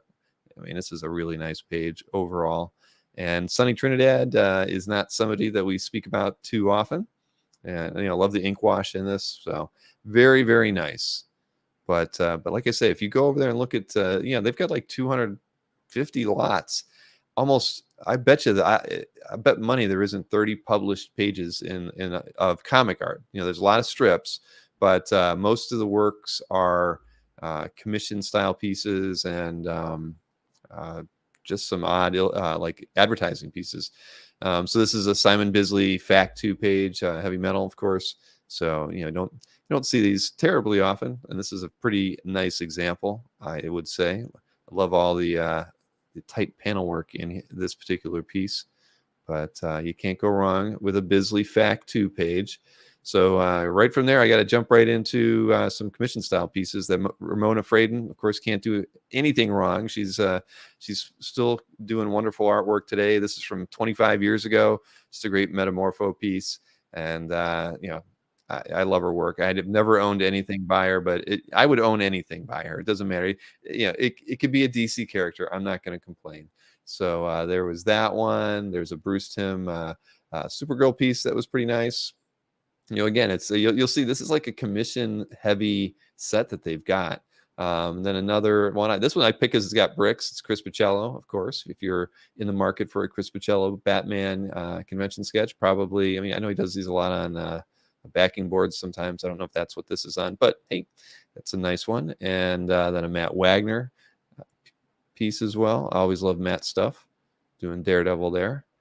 And then because my good buddy Michael Oeming, so I wanted to highlight a piece by him again, older piece. So looks like, again, there's just a lot of con sketches in this one. And then the 3 strips I picked. This is a really nice one. I haven't put a bid on it, but I like it. I like it for the last panel in this strip too. I love the light and darks on this piece, the way the lighting was handled. This is absolutely gorgeous. I mean, yeah, how would he not be doing this with some form of reference? But I love that last panel, and the first two panels are good too. But this is from '74, so just gorgeous piece by Al Williamson. And then I know we kind of joke about the Garfield stuff, but again, this piece just made me smile. We all have a day like this. He's having a bad day, and he rips up the paper. I mean, it's good. Everybody should have a bad day. So this is I like this one. But I got my Jim Davis piece, so I don't have to put a bid on it. But that one is a fun one. And then George Wonder. Thanks to Anthony. Thanks to Anthony, I own my first George Wonder, so I don't have to worry about bidding on this one either. But this is a really, really, really nice George Wonder, Terry and the Pirates strip too. Love all three panels. Just lots of great detail in it. And George Wonder's art is just unmistakable, right? I mean, it's gorgeous.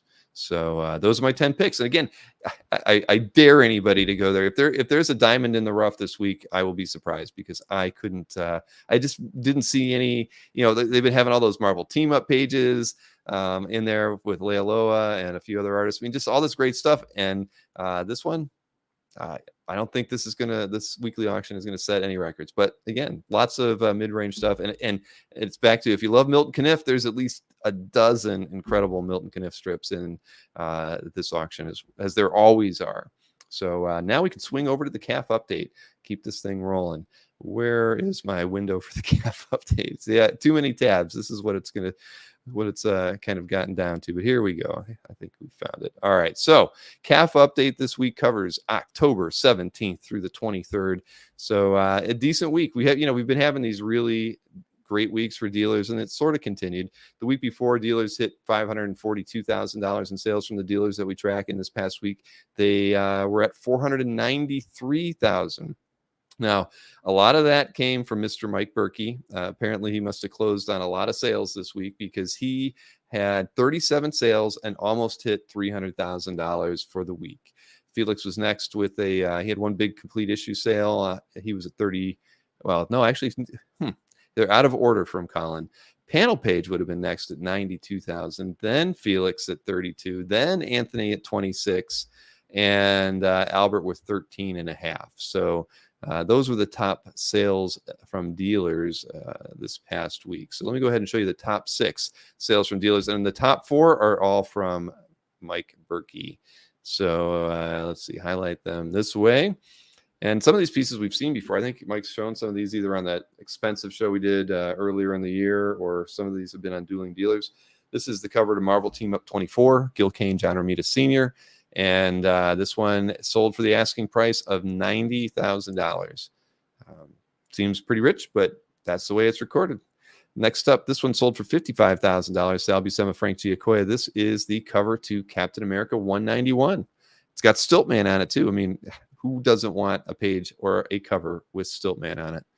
And next up, another Berkey sale. This one is from Amazing Spider-Man 266, 11th black costume from 1985. Dennis Cowan and Joe Rubenstein sold for $50,000.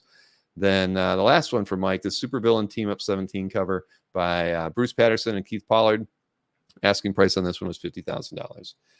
So next two, we've got one from Panel Page, and of course he deletes his scans so early. If you don't get them, I lose them. So I had to show this published cover, but this one was from Iron Man 266 by John Romita Jr., sold for $35,000. And finally, a complete issue Do a Power Bomb from Daniel Warren Johnson, sold by Felix Comic Art for the fine price of $30,000. So there you have it. But yeah, Glenn, unlike other dealers, I have to credit Glenn. He deletes his stuff almost immediately when it gets sold, but because of the dealer market data that we provide to all market data subscribers, we it was like 5 years ago when we started that program. I had Maureen set it up so that when a dealer deletes their artwork, we do delete the large image, but we save the thumbnail, and we use that thumbnail for market data. And so at least you have a reference image when you're browsing market data going forward, because there was a lot of sales that we were able to track early on that when the dealer deleted the artwork out of their stuff, we lost everything. So there's a lot of sales. I've got sales from Anthony all the way back to 2005. I don't know if you know that, Anthony, but I do. And it's in the dealer market data. But, we don't have images for most of it because of the fact that when a delete really meant we deleted everything, thumbnail, large image, everything. So there you go. But I do credit Glenn for being probably the only dealer that actually takes care of cleaning out his inventory when he doesn't have it any longer. And hey, Pop Sequential, Elizabeth, I did see that you mentioned you were thinking of doing a Cribs video in the new year. Looking forward to doing that. And I got a reply to your email too, by the way. It's kind of been on the back burner. But I had some things I wanted to talk to you about. So, all right, let's go ahead and swing over to the auction results for this last week. Now, auctions, there were 2 specialty auctions last week. I don't include them when we look at the thumbnails, of course, but there was the Harlan Ellison auction, and that one was pretty solid. Sold, what was it? I'm looking at the details here on the other screen. Almost 600,000 in sales for that auction. There was a Richard Corbin cover that sold for 84. That was the big piece in there, and also a Frank Miller Heroes for Hope DPS sold for $57,000. So very solid sales in the Ellison Estate auction that Heritage had. There was also the Ed Asner charity auction that they do every year around this time.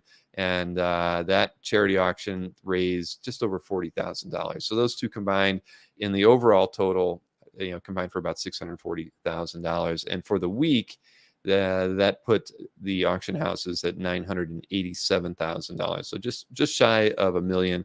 And the week prior to that, they were at 366. So pretty much kind of an average week for auction houses. eBay did 141,000 of that, and the Heritage Weekly auction accounted for about $209,000 in sales. So let's go ahead and take a look at the top 3 sales from eBay and the top 3 sales from Heritage. First up, eBay. This one here is from Neil Adams from Brave and the Bold 85. Asking price on this one was $11,750, but was one with a buy it now of $10,750. So it never hurts to drop an offer on somebody, even $1,000. $1,000 buys a lot of whatever you need to buy around the house. So it's worth always making an offer on eBay. Then this was a piece I think Jim Lee did for those charity auctions back in the day. It's back on the market. This one sold for $4,019. And EVS Cyberfrog DPS sold for $3,300. Don't see too many of those anymore, I guess. And next up, we got the 3 Heritage picks. This is one I'm not familiar with. Stephen Pastis, Pearls Before Swine Daily. I think I've read that title before. It was $7,800. Remarkable price for that. Next up, a John Byrne, Jim Mooney, Amazing Spider-Man pays from issue 190, $7,200. And then maybe a surprise, maybe not a surprise, this final item from Glenn Wein. This is the complete color guides to Uncanny. Were they Uncanny at the time? Probably not. I mean, X-Men 131 sold for $7,200. So I guess maybe that's not surprising, right? Wasn't there, who was it? Was it Comic Connect had 2 complete books in their auction, their last event auction, and they did pretty well as well. I think one was 15,000. So I guess that's not much of a surprise. Mikhail said, "Oh, 1K buys you almost 5 Mystery Calf Life sketch ops." There you go. So yeah, you don't have to lowball anybody. Just give them a fair offer on their pieces on eBay, and you'll save some dollars. Clearly. Anthony says Uncanny started with 141. Yep, I had a feeling it started a little later than that one. So, all right. Well, we have gotten through that part, and I can see, my guest is in the green room, ready and raring to go. So we'll bring him in right now. Whoa! Oh my goodness, Pirates Booty. Oh my, yeah. How's it going? It's going good, Bill. It's going good. Man, I feel underdressed tonight, so it's good to have you on the show. It's been a while, and dang, you kind of got an Elvis vibe going here with those glasses and the hair. We do what we can to keep the art fresh. Yes, we do. Oh man, my nemesis says Aranga. Mr. T meets Elvis. Elvis in the house. Oh my goodness. Thank you very much. Yowza. All right. Well, listen, it's good to see you again, man. It always is a pleasure to have you on the show. we need to come up with some programming one day and get some more get some more regular stuff going on here where I get to kind of hang out with you guys. But you I can't. I have to look away, man. Every time I look at you, I can't stop smiling. Good. I'm glad. I think we all need a little bit of levity. We do. We definitely do. I'll tell you, it's yeah, I can't agree with you more. So bling bling bling, says Marcus. No, I'm super thrilled to be back. I think again, Chris should not be doing this more than once a month. I think, you know, we need like a rotating cast, because to really dig into it, you know, it's such a time investment, and I mean, it's interesting and you see a lot of nice stuff, but it's a responsibility as well, I think. No, it is. It's a lot of work, and I feel bad. Because you know, I get asked about it all the time from people. You know, like they'll ask me, you know, why didn't something get shown, or you know, or things like that. It's hard. I mean, you know, because really for me, I always feel like the guest is the one who's putting in far more time than I am. So you're digging around, you're finding really 10 gems that are out there that maybe a lot of people wouldn't see. I just go for the easy stuff, you know. I was curious to see. I felt like there would be this week. I felt there would be more potential for overlap. Yeah, you did pick a few pieces that I would definitely have gone and after. I told you right away that I took the thumbnail piece off my list because I saw it in the thumbnail. And the texture of this week was very different from the last time I did it. Right away, I could see a lot fewer pieces for sale. More art was posted, and last time, for whatever reason, it was almost like 1 and 2 pieces was for sale, and this time that wasn't the case. Right. And I had a bigger list this time. So a lot of people, if you are wondering and you write to Bill, for me personally, if your gallery was recently featured, I kind of bumped you down just to give somebody else a shot. And if it's an artist who was recently featured, even though the piece might have been, you know, like again in that top 15, I just bumped it to give another artist a chance. I don't think there's any, you know, I love to just bring out the different artists and galleries that are out there. It's the way to do it. I mean, I try my best to kind of keep moving things around. I actually have broken one of my rules today. I picked a piece because I thought it was appropriate for tonight, and afterwards I found that it was for sale. But it was from somebody who I've actually never featured anything by, because typically I think most of the stuff they post is for sale, and I'm like, screw it, I'm still going to show it. And it's not for any other reason, and you know, everybody will understand why I picked it. But I was like, I'm not kicking this one out. I liked the artwork. I wanted to show it off. So yeah, so it happened. Marcus mentioned picking a color guide, and there was a piece that went on Heritage today that was Prince Adam from He-Man laughing, and it went for like $10,000. Oh, but I would have picked that. I'll pick it if it shows up on CAF. And then I was thinking to myself, it does blur the line a little bit between color guide and original art. It's true. It's true. Very true. Sorry, I'm just laughing at the chat here. Everybody's having fun. Well, why don't we get started here? We'll look at these picks that you had to wrestle with to come up with. So let's see. Let me add this screen here. Try to resize it a little bit if I can. It's probably about as good as it's going to get. All right, so let me see here. We've got this. Oh, okay. Somebody whose gallery I'm not familiar with, and I don't know why. I mean, shoot, they've been on CAF since 2004. So let's take a look at the larger scan here. All right, now tell me about this one. What made you choose this piece of art? All right, so this one is the straight up nostalgia pick, but I thought it offered a lot to the audience, because what we see here is a webcomic that E.L. Stewart has been publishing for, I think, about a decade now. And I think he's at number 270 or something like that at the moment. And the premise of it was the Justice League as 8-year-olds, and it follows their lives in school, elementary school. And it was a webcomic I was reading online, and the first piece of OA I actually ever bought was a piece that EL did for JLA. And it was before I even discovered OA. I just was reading this online. He put a few pieces up on eBay, and I won one, and then I didn't even think about OA again for another 3 years, because it wasn't the same as it was. My mind didn't make that connection. This was a Mhm. webcomic that I was reading online, and oh, this is a cool. And I didn't buy a panel page. I bought a splash, right here, my very first piece. Here, let me swing. Oh, that's right. No, I remember that. Yeah, you've shown us that before. So, oh, wow. and then I believe this gentleman in his description mentions that Yale was at New York Comic Con this year. And I was really surprised to see him there. And I spoke to him and told him that he set me on this path. And anyways, I thought that this piece was a nice way to introduce the audience to the work.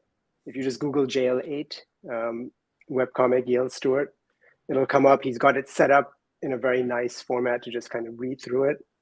And as you can see in this is one of the more current issues. You can see that he's aged. I can see that he's aged them up. So I lost track of the story for a while. So I'm actually curious to go back myself and see what's been happening. But also, it's just a great page because you can see the effort that he's putting into a simple conversation in a car, and he's moving the camera around. He's playing with the light. He's really given us a lot of texture and context to make this interesting, even though it's just them sitting in a car. So I thought it was high time we saw a piece from him, and I was happy to see this posted. Yeah, no, me too. I like that last line. How shiverless of you. I think he means chivalrous. He's got a great way with words. That is and funny. It's a really sweet strip, the way it works out, and you can read it with your kids. I give it a 2 thumbs up. Well, I wrote it down because I want to check it out and let my kids. My kids probably know about it, but yeah, Yale Stewart. No, I'm going to look it up.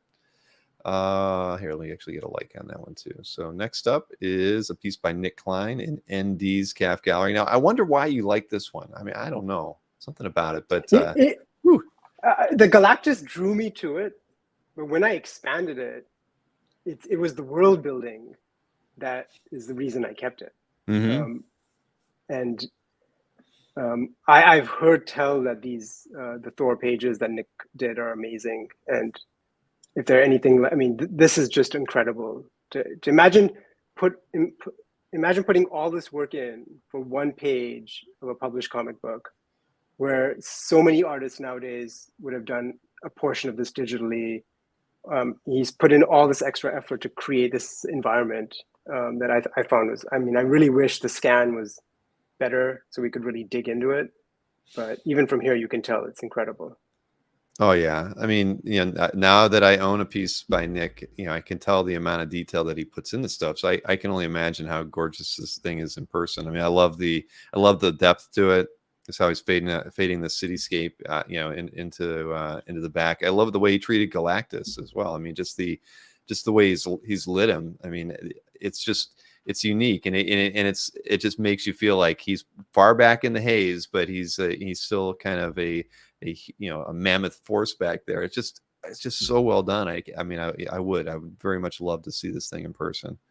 So and it's still it's a Galactus page. It's a tremendous Thor entrance splash page, with the Ravens as well.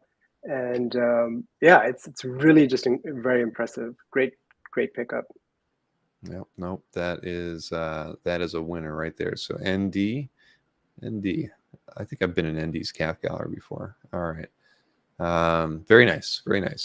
And here's another one. This is by Topi, but it's stunning. I mean, the color choices in this one is gorgeous.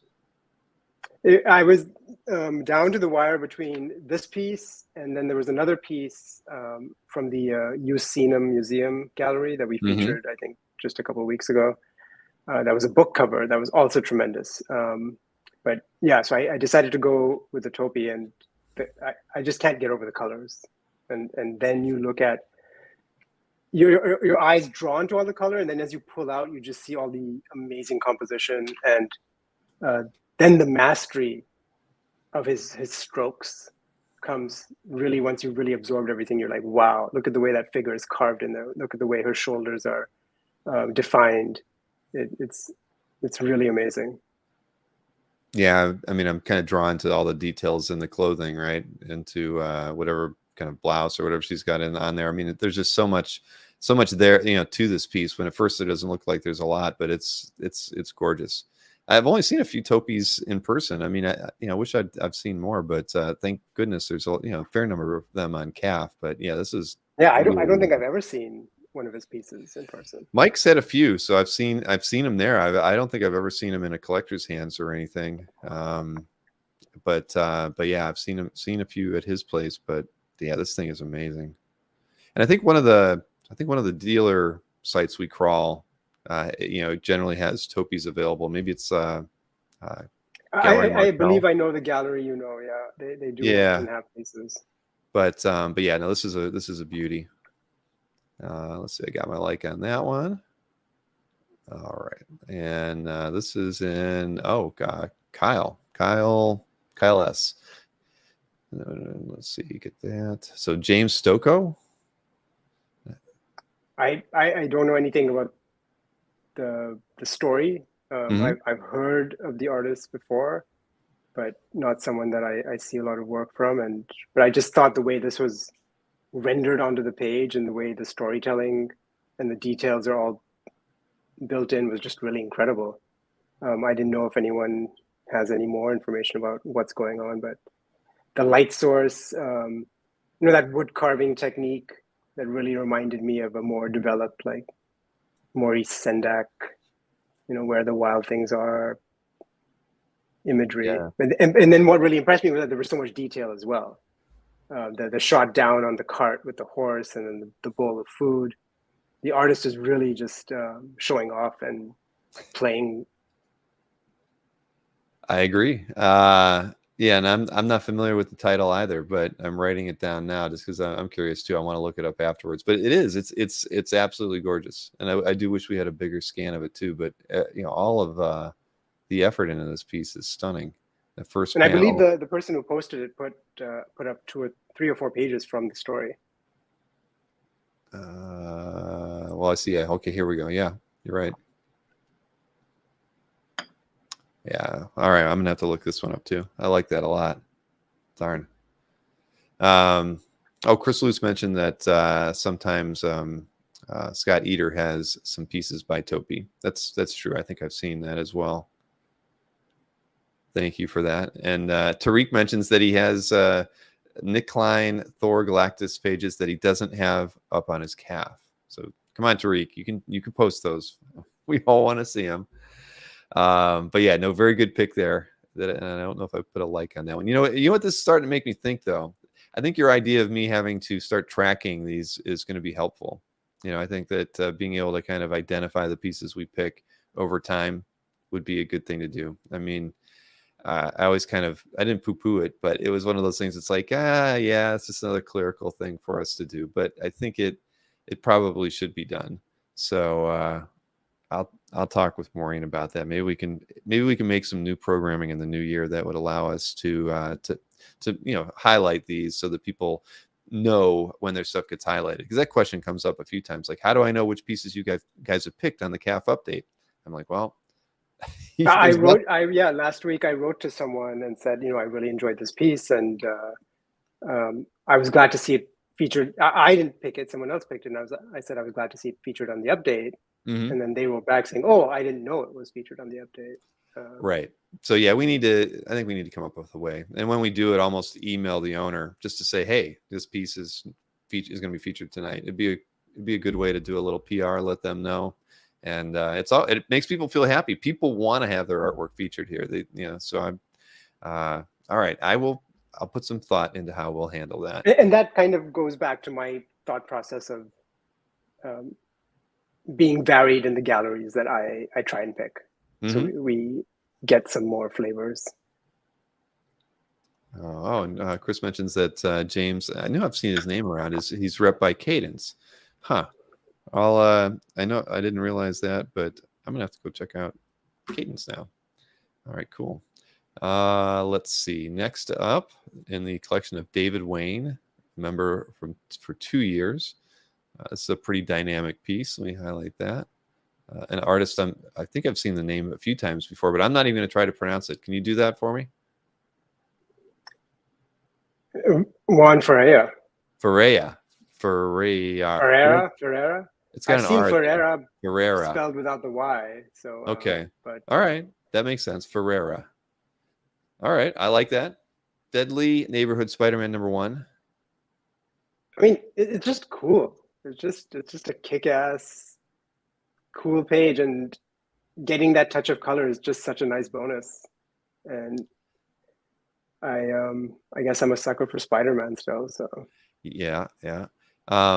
I wonder how, this would have been a piece I'd be curious to see how they printed it, because with the color in there, I mean, there's a lot of nice detail in here. I wonder if they did they digitally color the first 2 panels, leave the other, the last 2 panels as they were. Is it digital? I mean, is this a huge? I don't know. I'm just trying to think how did it look when they published it, but no, I mean, this is definitely a mixed media piece. I can't tell if that's pencil only in those first 2 panels, and then a mix of both with the central figure, and then all ink wash in the final 2. But yeah, that's really, really, really cool. This was another piece that really skirted the edge of making the cut, but it was just different enough and very dynamic, and there's something to be said for the simplicity of it too. Agreed. And sorry I mentioned the word digital, everybody. I meant digital colors on it. I was curious how they colored the piece, not that the artist did anything digital on here. So Robert Berman asked if there's a CAF update next week. Yes, there is. Yeah, we never take CAF updates off, I don't think. Right? I mean, I don't think I missed one yet in 2 years. So no, we'll definitely have, especially leading up to the show too. There's always something to talk about. So no, we will definitely have shows consistent. So all right, let's switch over here. This was a good one. And my good friend, man, this one's so great. I immediately sent this to Jason, and just kudos. What a great request, and what a phenomenal execution. Everything is perfect. Everything is just pitch perfect. Can you imagine picking this commission up? No. But Chris has had so many good commissions with this theme. I mean, he's had to have had so many like jaw-dropping wow moments when he's picked up commissions, right? I mean, he's had some real great fortune. I mean, he's a really good guy. He's in I've known him for a long time. But man, this one, when I saw this one, I was going to pick this one too. So I was a little jealous you got it. But I mean, it's so perfect. It's like everything you would you'd want to have happen, bad to X-Men character, is happening. It's just so it's so good. It couldn't even be an omnibus wraparound cover or anything, because you have to see the whole image together. It really is just amazing. Yeah, no, and this is and then I lost like another half an hour in Chris's gallery, after I saw this piece. Yeah, he is the original trophy wall guy. So yeah, this was Brent Anderson, obviously, from doing his little riff on his wonderful graphic novel, God Loves, Man Kills. But yeah, no, this was awesome. I mean, the moment I saw it, I did the same thing. It was just, shoot, this thing is fantastic. Lots of comments on it, deservedly so. So the expressions on everyone's face is fantastic. Yeah. Right. And I feel worse, of all for Storm. She never liked to be entombed in anything, and of course she doesn't like to be in enclosed spaces. Yeah. So yeah, claustrophobic. She's got it worse than anybody. Well, Shadowcat looks like she's having a pretty bad time of it as well. But yeah, no, this is a great one. So even Nightcrawler, Kurt's looking frantic, like you would, trying to bamf your way out of something and just not being able to. Yeah. Yep. No, exactly. But I'll have to shoot Chris an email. I've asked him a few times. He never gets back to me when I ask him about being on the show. So I know he's a busy guy, but I'd love to talk to him about well, just his whole time in the hobby, but especially about these trophy wall pieces and what really kind of got him started. Because it's like, you know, the 1 minute later stuff. There's usually a good story behind why he decided to do it. You know, whether it was challenging artists to do something they're not used to doing or whatever. But Chris would be a good guest to have sometime. I will have to reach out to him one more try. So this one is in Phil Hester's calf gallery, and it's Alberto Breccia.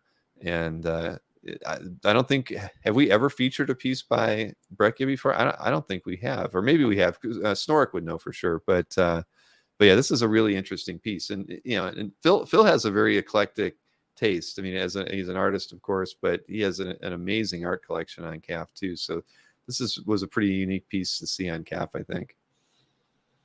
He was on Twitter. He was waxing philosophic about the Kirby Synod page that went on Heritage.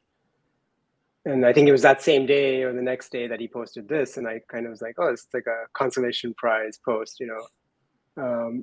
But it's so damn good. And I was so thrilled to look at it. And obviously, you know, that third panel is just insanity. But everything about it, the different techniques, the way the figures are rendered in the first two panels, the way that the black is so defining. I thought it was a really lovely page. And again, like you said, a new artist for us. Well, Chris says we've done it once. It must have been a while ago, but yeah, it's a great example of their work. And like you said, varying styles on this piece. I love even the way the last panel is treated there, just because it's just the extra detail in there. But yeah, this is great. For those of you who haven't checked out Phil Hester's calf gallery, you really should. I mean, I don't know how many pieces he's got in his calf, but you know, he has a lot, and he's been collecting a very, very long time. We had an interview with him on Comic Art Live probably 3 shows ago, and he showed off some of his favorite pieces in his calf gallery. So he's somebody I'd love to get on and do an interview with, just again to like revisit a lot of the stuff from his collection. So yeah, that's a home run piece right here. And what impressed me about that piece is you have to know to look for it, right? Like, I haven't read the book. I didn't know whether Phil chanced upon it, you know, or if he hunted it down. I would, just because of all my filters, I don't think I would even really see this page, you know, just because it wouldn't be on my radar at all. Well, I agree. That's a great piece. And where was this? Chris Lutz mentions that everyone should check out the Fantagraphics Breccia Library, one of the most important comic artists ever. Thank you, Chris, for that. You are a wealth of knowledge, and especially in the books that are out there that are good for our hobby. All right. So I kind of showed this one a second ago, but this is a Kirby. You mentioned Kirby just a minute ago, and then here we have a Kirby. And this is in Sean Conlon's calf gallery from 2001. Wow.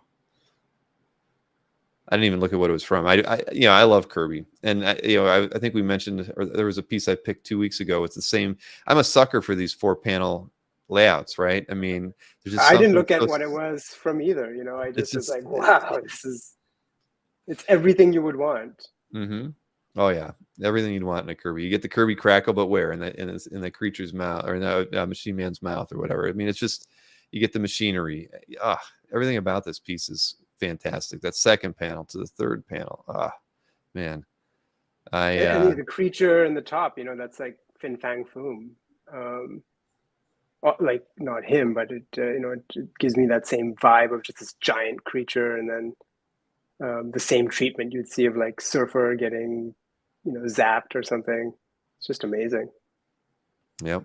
No, this is a winner. I love this page.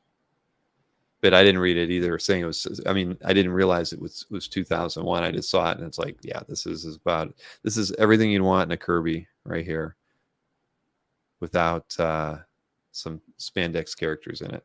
So great pickup in Sean's calf gallery. And we got 2 more here. This is in Metal Hurlant's calf gallery. Daniel Sampier. I'm not familiar with the name. I probably should be, right? But I'm going to open up a separate tab. How many pieces on calf? 108 artworks on calf by Daniel. All right. So this is, as far as storytelling goes, I thought this was a very interesting piece. I assume there's got to be some, we're missing the word balloons or whatever might have been going on here. Or maybe there weren't any, but I just love it. It has this Escher feel, just even though it's not it's architecture. It's not something that, that where the architecture is a part of, the main element of this piece. And the characters are just kind of, interacting with it. I mean, it's a really unique piece for sure. And the figures are so well rendered and defined. The movement forward is not in doubt. The proportions are fantastic. To have done it over and over again on this page, and then the inker just really went above and beyond to execute the vision. Yeah, it is. It's amazing. Again, I wish it was a bigger scan, but no, this is nice. Dark Crisis 4, page 15.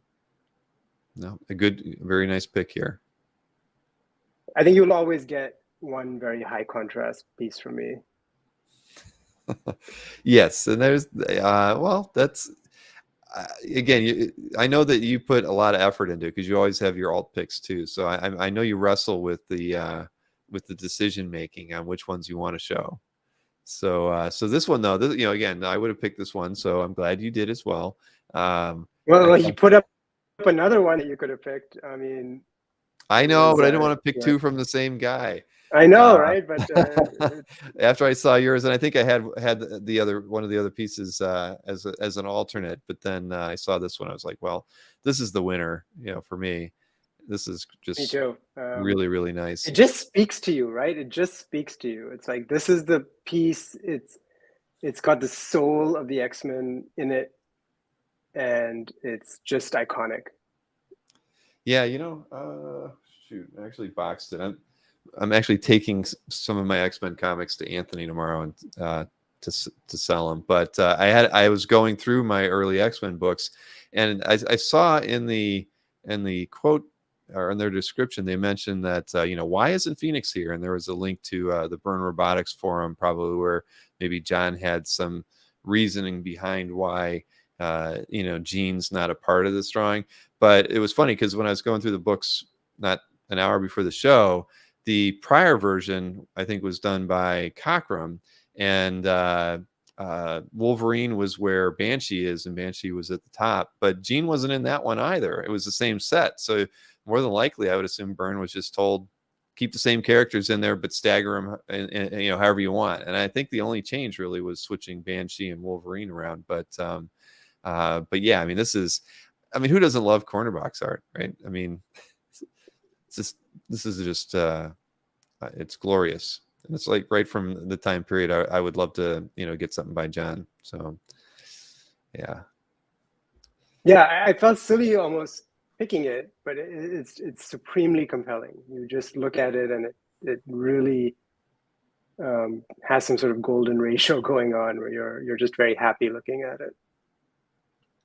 Oh yeah, no, I'm happy it's on calf. I'm jealous it's in somebody else's hands, but wow, look at that. I mean, the more I look at it, the more happier I get.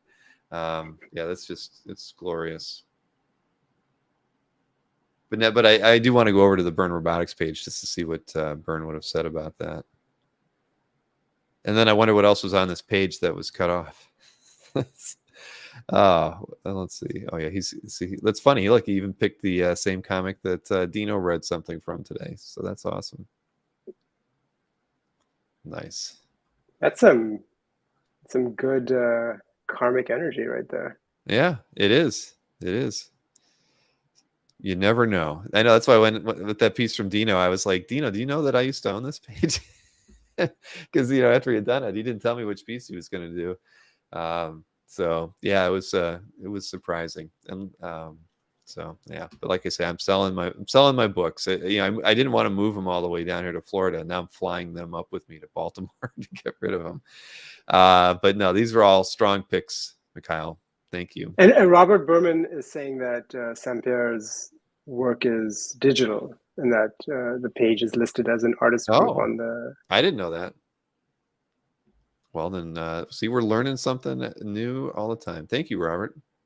Did not know that. Was that how was that referenced on the art? I don't remember now. It said pen and ink on the. Oh, it did say pen and ink. Yeah. Well, do I have a digital option? I don't think we put digital as an option in there for stuff because we don't. I don't. But there's computer art. Right. Oh, there's computer art. You're right. You're right. That is true. Well, pen and ink. It does. Our media type defaults to pen and ink, and art type defaults to interior. So we always get certain things misassigned all the time. Just because of the defaults that we set. I see that happen a lot. People just don't even think about setting those. So yeah, then there you go. Then that was it doesn't, I wouldn't have thought it was digital, but hey, it's okay. Well, I'm breaking rules tonight too. So we're exploring new territory. Go ahead and I would have guessed, if anything, that the black was digital and that maybe they'd used a tone around the halo of the light to get that kind of fine grain. Right. Yeah. I mean, I didn't occur to me at all when I looked at it earlier. I guess you're right. Maybe around that the halo light effect, it looks a little bit like that. But hey, well, we featured a piece of art. There's nothing wrong with that. It's at the end of the day, we're going to be seeing more and more of this, I think, and we'll probably have this happen, again in the future. There's nothing you can do about it. So all right, let me go ahead and switch screens here, and I'll get to my 10 picks. And let's see here. Where are you? Oh, I'm way over there. I'll take this one. But I've got to get this out of the way and over to here. So mine, I don't know. I didn't go far out trying to find too many crazy things. But this was, Mickey was posting a lot of Perez art this week. I think anybody who was regularly visiting CAF this week noticed that I think he posted 8 or 9 Perez pieces all week. So I was enjoying all of them. They're all just amazing. And this is from Action Comics 863. I love that second and third panel. I mean, I just thought it the way he's kind of laid that out is just gorgeous. But I mean, and then you get the just classic piles of heroes and villains all together as only Perez can do. And and I'd say this is nostalgic, but of course I don't read DC, but I just love Perez's stuff. And I really enjoyed watching the pieces that Mickey chose to share this week, because as we know, Mickey has a super vast collection, and he doesn't have might have a fraction of that collection on CAF. So when he decides to do an art drop of pieces that he owns to share with us, it's always interesting to watch. So this whole themed week of his, I was interested in, and for me, this was the piece that I enjoyed the most out of all the ones that he shared. I love the heavy Starfield background that kind of wraps around all of this entire page. It's just awesome. So it's and it doesn't need words, right? It tells the story perfectly well by itself. Yeah. No, I'm looking. I mean, I'm envious. I mean, this is so great, and and that's why I love Mickey, and I love Mickey's collection, just because you think about this. He's probably he's owned this for so long, and he just has now chosen to spring this on us. I just love that. I mean, I love every collector's approach to the site, and Mickey's one guy you can see right there. He's in the group that I follow because I love seeing what he posts, along with Larry and Kyle. You're in there as well. So but yeah, we've been getting a lot of people updating of late, haven't we? A lot of people I follow have been updating. Pushes everybody off the my watch list.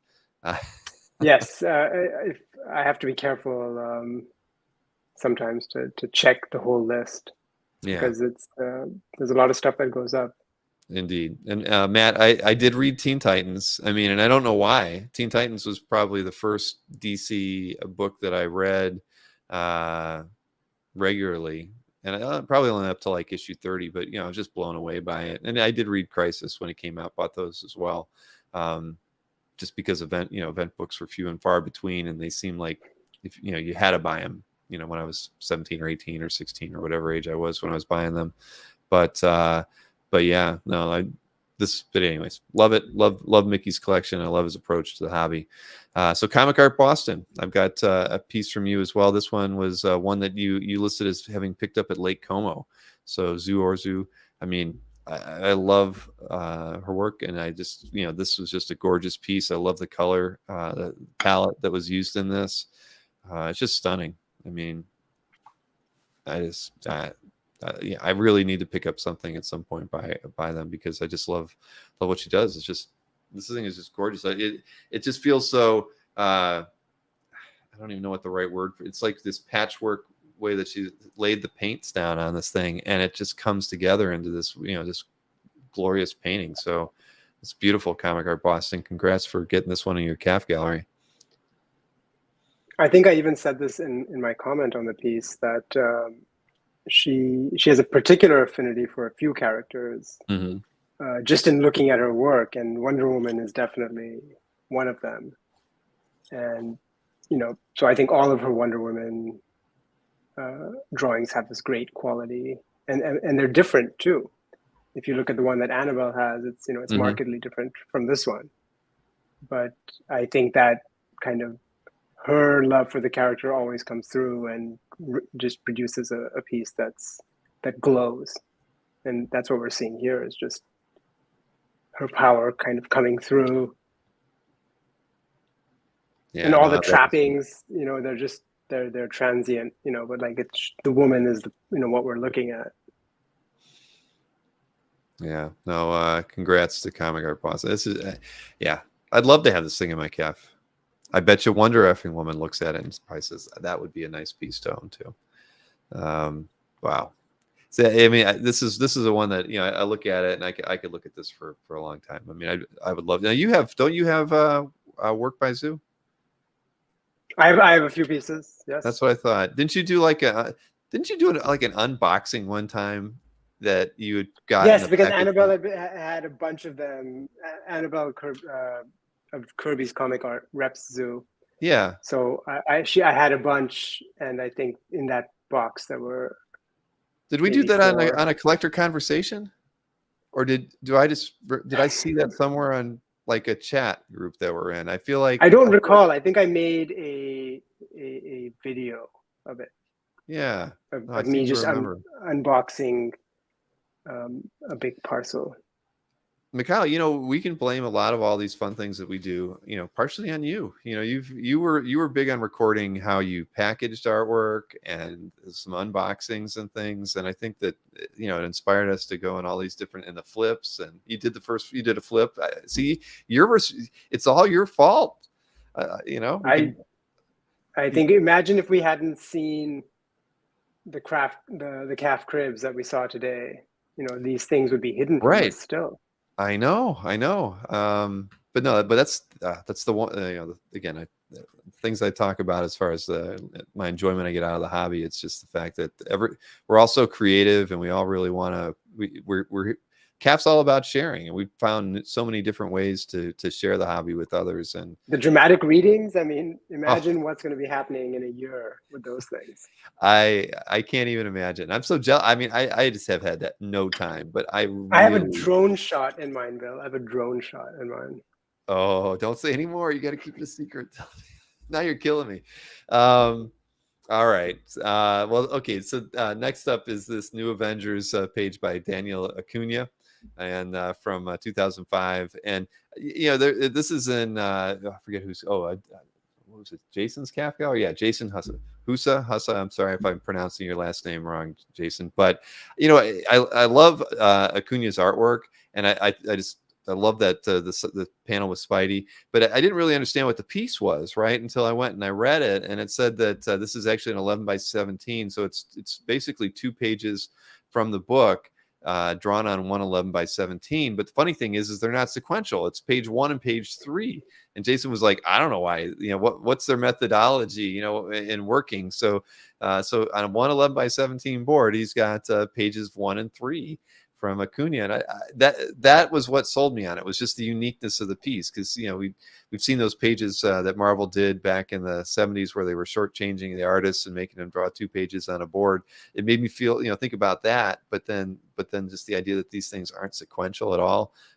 I had to pick it just from the uniqueness of this piece. So Jason had to be a little and the art is great. It is. Oh, without question. Yeah, I should have clicked on it so we can see the detail even better. And Jason has a great eye and a great collection, and he excels at finding pieces like this that have so many out of the box elements that work well together that other people just have missed or not picked up. And every piece that he posts has multiple elements to be enjoyed and admired. So I always enjoy seeing a piece when he posts. The figure work here is excellent. It really, really is. Yeah. That's what I was just thinking too. I mean, he's done a great job. And even the perspective, I mean, this whole cityscape behind Spider-Man there is just crazy. But it works so well.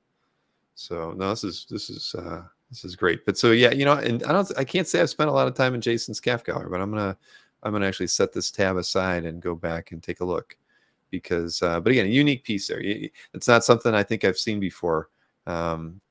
Where he's worked like that, but he mentions, I think, in the description that Acuna has done this in the past. So interesting. I can't. Yeah, this Gil Kane, Frank Giacoya, this is just your solid Marvel's Invaders cover, and I just felt like I had to pick it, only because it's everything you like about Gil Kane, except I don't think we get any nostrils too much in this one, but it's all, it's Giacoya's inks are super strong. There's so much ink laid down on this thing, but all the characters are clearly defined. It's just a really solid, beautiful piece of art, and that's what I noticed, is that it reads really well. Yeah, it's so busy. Right, because when I first saw it as a thumbnail, I'm like, oh, cool, it's going to have all the Invaders on it, right? And no, no Stubby, no Human Torch. But then I'm like, I don't even care. It's just that good that I wanted to feature, because again, he's filling every ounce of this cover with details and characters and body parts, and it's awesome. So for me, this was an easy pick, because I don't know, Kane is, like, for me, he's hit or miss, but this is a good one. I love it. I don't know if it's interesting too, because it seems to me that the tone of the ink is the same black throughout, and he's just varied the weight. Like it's the weight, exactly. Like it's moving light to dark into the corner, but then you've got the captured soldier's face is a lot of open space that lets it kind of breathe and gives the eye a break. So he's still managing to push all the elements back and forward, even though he's not using a lot of gray tones. Yeah, no, this is fantastic. No, I love it. Love this one. And so of course, I didn't even check whose CAF gallery it is. Steve Lawrence. Just another great piece posted to CAF from Steve. So kudos to Steve for that one. Next up, this is in George's CAF gallery, George Hodge, everybody. Spider-Punk 3, page 10. I mean, I love this one for lots of different reasons. I mean, just there's so much detail in the piece, but this is like a side-scrolling video game, right? I mean, and who didn't? I love video games. I don't get to play them at all anymore, but I see this and it's just like reminds me of all the fun things that I enjoyed about side scrollers back in the day. But yeah, I love it, and it's I like anything that I love cutaway stuff. When you do the side view of a cavern or a scene like this with a building, and it's telling the whole story throughout it from top to bottom. It just makes for a really, really fun, enjoyable, exciting piece. I mean, this is something I'd want to have on my wall and look at every single day, because it's just so fun. So again, what? Go ahead. No, and he wrote in his description that it's an homage to a similar piece. But the artist and the writer have taken all these elements and made them their own.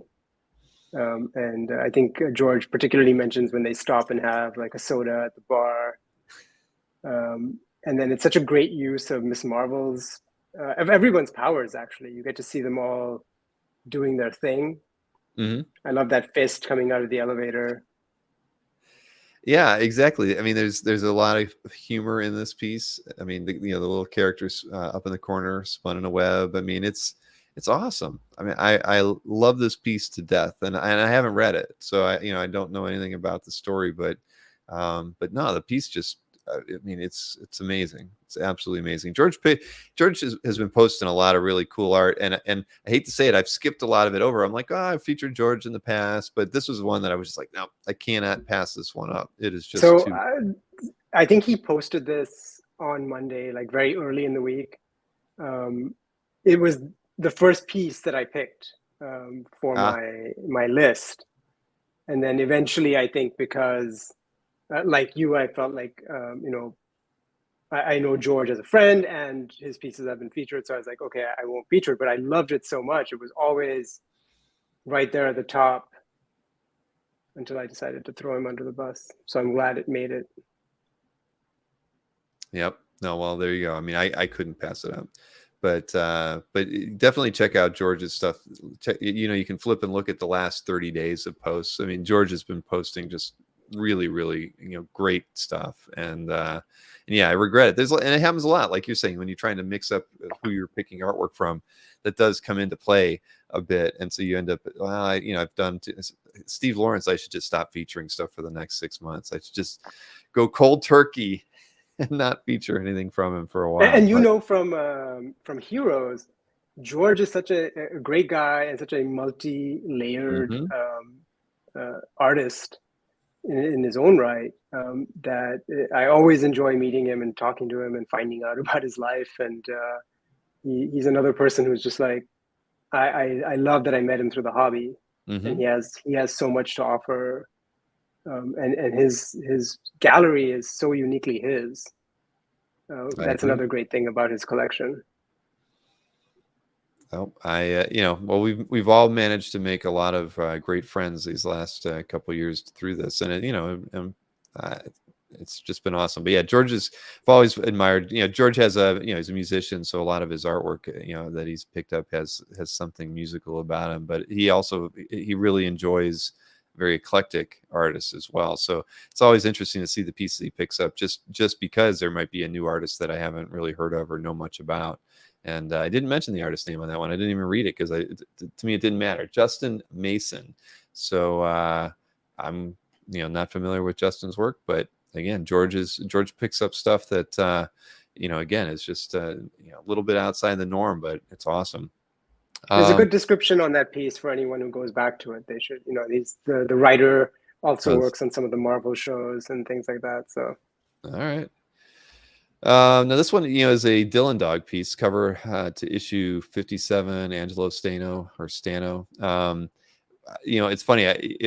I get the most complaints from Europeans that I know picking up Dylan Dog. So whenever I'm browsing through my stuff, and I see a Dylan Dog piece I like, I have featured it. I mean, but we don't get a lot of it on this is Cap. amazing, though. This is really above and beyond. Oh my gosh. Yeah. This thing it's stunning. I mean, I don't know, I know enough about the character and everything, but I just thought this artwork was just gorgeous. I mean, and again, it's a piece I want to see some the detail on this because there is so much detail packed into it.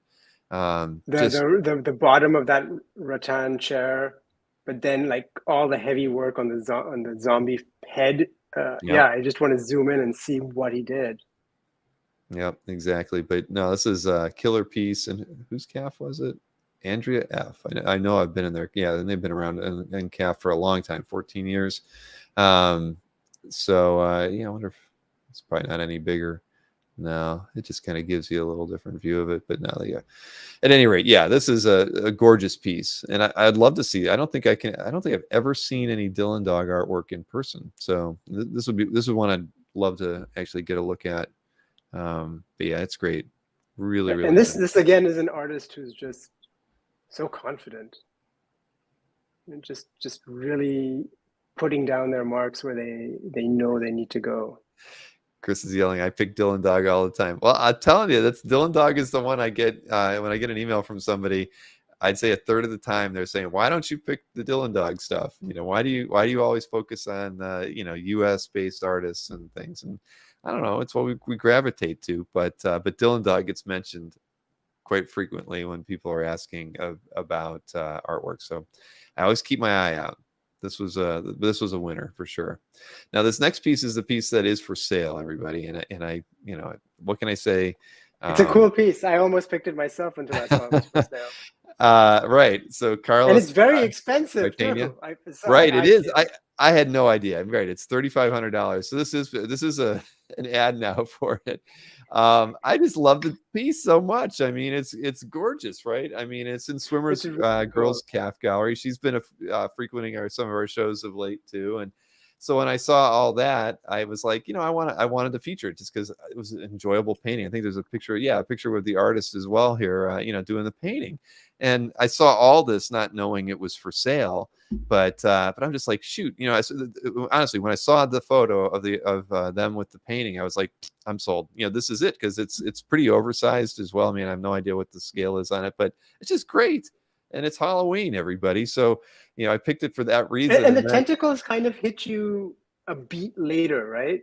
Yeah. It's so sublime. I mean, when you're right, I didn't really catch the tentacles initially when I was looking at it, which is stupid because you're just so drawn to the fact that that she's painted so well, and then you catch that as well. I mean, this is a great piece. I mean, I'm, whoever buys it, you're not going wrong, because it is just really, really nice. But so my apologies to you, everybody, for picking a piece of art for sale. But how could I not? I mean, this thing is just so darn good.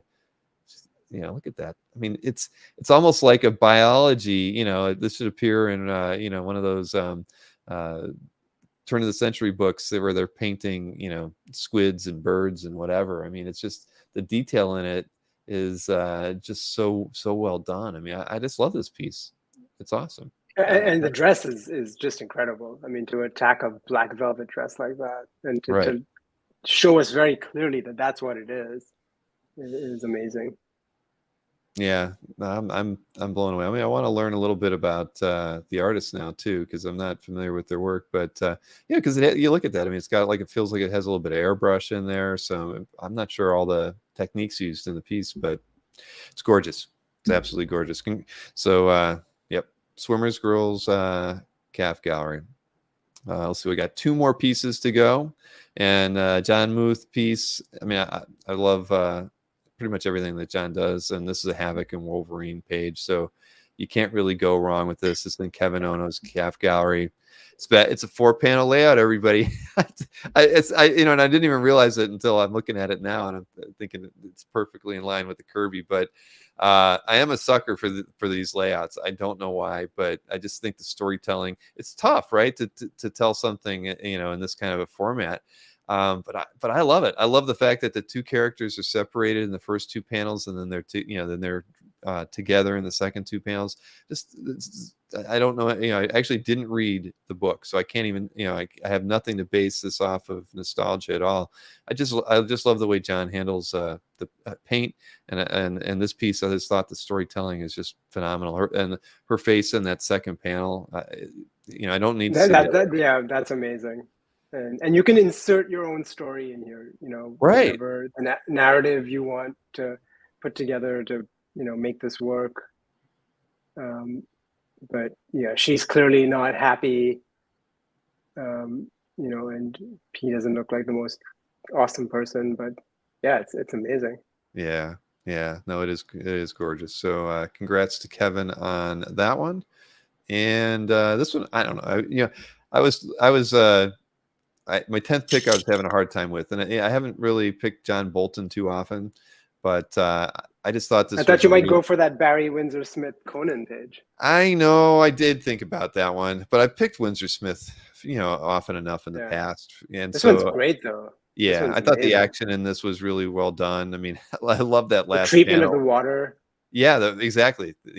I love it. Even on the first panel with the water kind of splashing up around the horse there. I just thought it was really, really well done. I mean, the detail, again, we can't see the detail like we'd like, but yeah, this thing it's stunning. It really is. And Bolton, I've always really dug his art. I mean, this is a really great piece.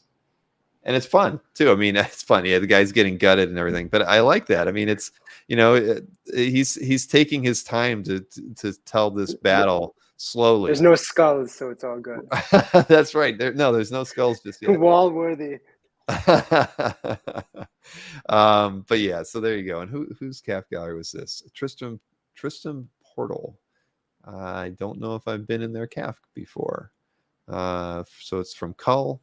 Yeah, no, I just love. I loved it. So that was it. So that was my final pick. But you're right. I could have picked the Windsor Smith too, but no. And like I said, there were a lot of great. There's a lot of nice art put up this week. There was, and remember, I always show off. Before we can sign off today, I'll even kind of show you what I was looking at, because I always kind of. This is a page Maureen put together for me. Where is it? It's this most commented thing, but it has a few other algorithm-y stuff in it. So it was the 17th through the 23rd, right? So let's plug those dates in and see. This is always my final fallback. I look at this to see, like, well, what were people really most interested that week? It was tough not to pick Dino's Wonder Woman. I mean, that thing was gorgeous. I mean, Felix with this Darwin Cook. I mean, and he was really thrilled with that too. It seems. Oh my gosh, yeah. So that was a winner. I mean, look, JN80's piece. I thought about that one, and then I saw it in his flip, and I'm like, all right, I'm not going to feature that one. I thought the Sin City piece was great in Chris C's calf gallery. Oh, there was the that Ditko page. Oh yeah, yep. Where let's see, we got there's a McFarlane here, right? The Spidey 10 page in Noble Rot's calf gallery. I mean, I even like the Nebris, right? And Eric DLS. That was a really cool one. And Rob's Cosmic Ghost Rider page as well, just because it has so much significance to him, and it's also a great image by J. Scott Campbell. Exactly. I mean, that one's because he even posted that one on Facebook. I remember seeing it there. And then look what Mickey posted, a Crisis on Infinite Earths page. I mean, this was it was a tough week. And these are just the things that were, most people were commenting on. And, there's that W. Grief 134 page from Uncanny, not Uncanny yet, but. And Rabbit Ferret, I'd happily feature any piece that he posts almost. Yep. Simon's Keown. Yeah, it was great stuff. Right. The piece that Dave put up, this Hulk by Peralta. Yep. That one particularly, the thumbnail's nice. When you go into it, it's amazing. Right, and it's following, and I thought about this piece too, because I figured, okay, maybe it's my opportunity to re-mention how Dave has that Bob Larkin homage thing that he does, and to send people back into it. So now I've done it, Dave. I'm reminding everybody about your awesome Larkin Hulk homage pieces that you commission all the time. So, I mean, yeah, you look through this, and these are just again the pieces people were most commenting on. Here was another piece from what was this? This is Chris Connolly or Aaron Connolly from Chris C's calf gallery. I mean, come on, Wendy's. I mean, again, these are pieces probably most people saw throughout the week, but they were all that I was talking to Dan about that Nimrod sketch. I mean, that's in a notebook. Yeah, but it's gorgeous. I mean, talk about a con sketch knocked out in an hour. I was blown away when I saw that. Agreed. So yeah, just amazing. Yeah, so it was definitely a tough week. Oh, and how did I not have my I didn't open the tab with this one. Okay, because this was the show thumbnail. This is the one that you passed up on talking about. Jim Burns. How cool is that, right? I mean, oh my gosh. Yeah, I've seen Jim Burns. I don't think he's been to IX for a few years, but he was there probably at the first 3 or 4 that I went to. His artwork's amazing. He's just an incredibly talented artist. He's been around for so long, done so many book covers.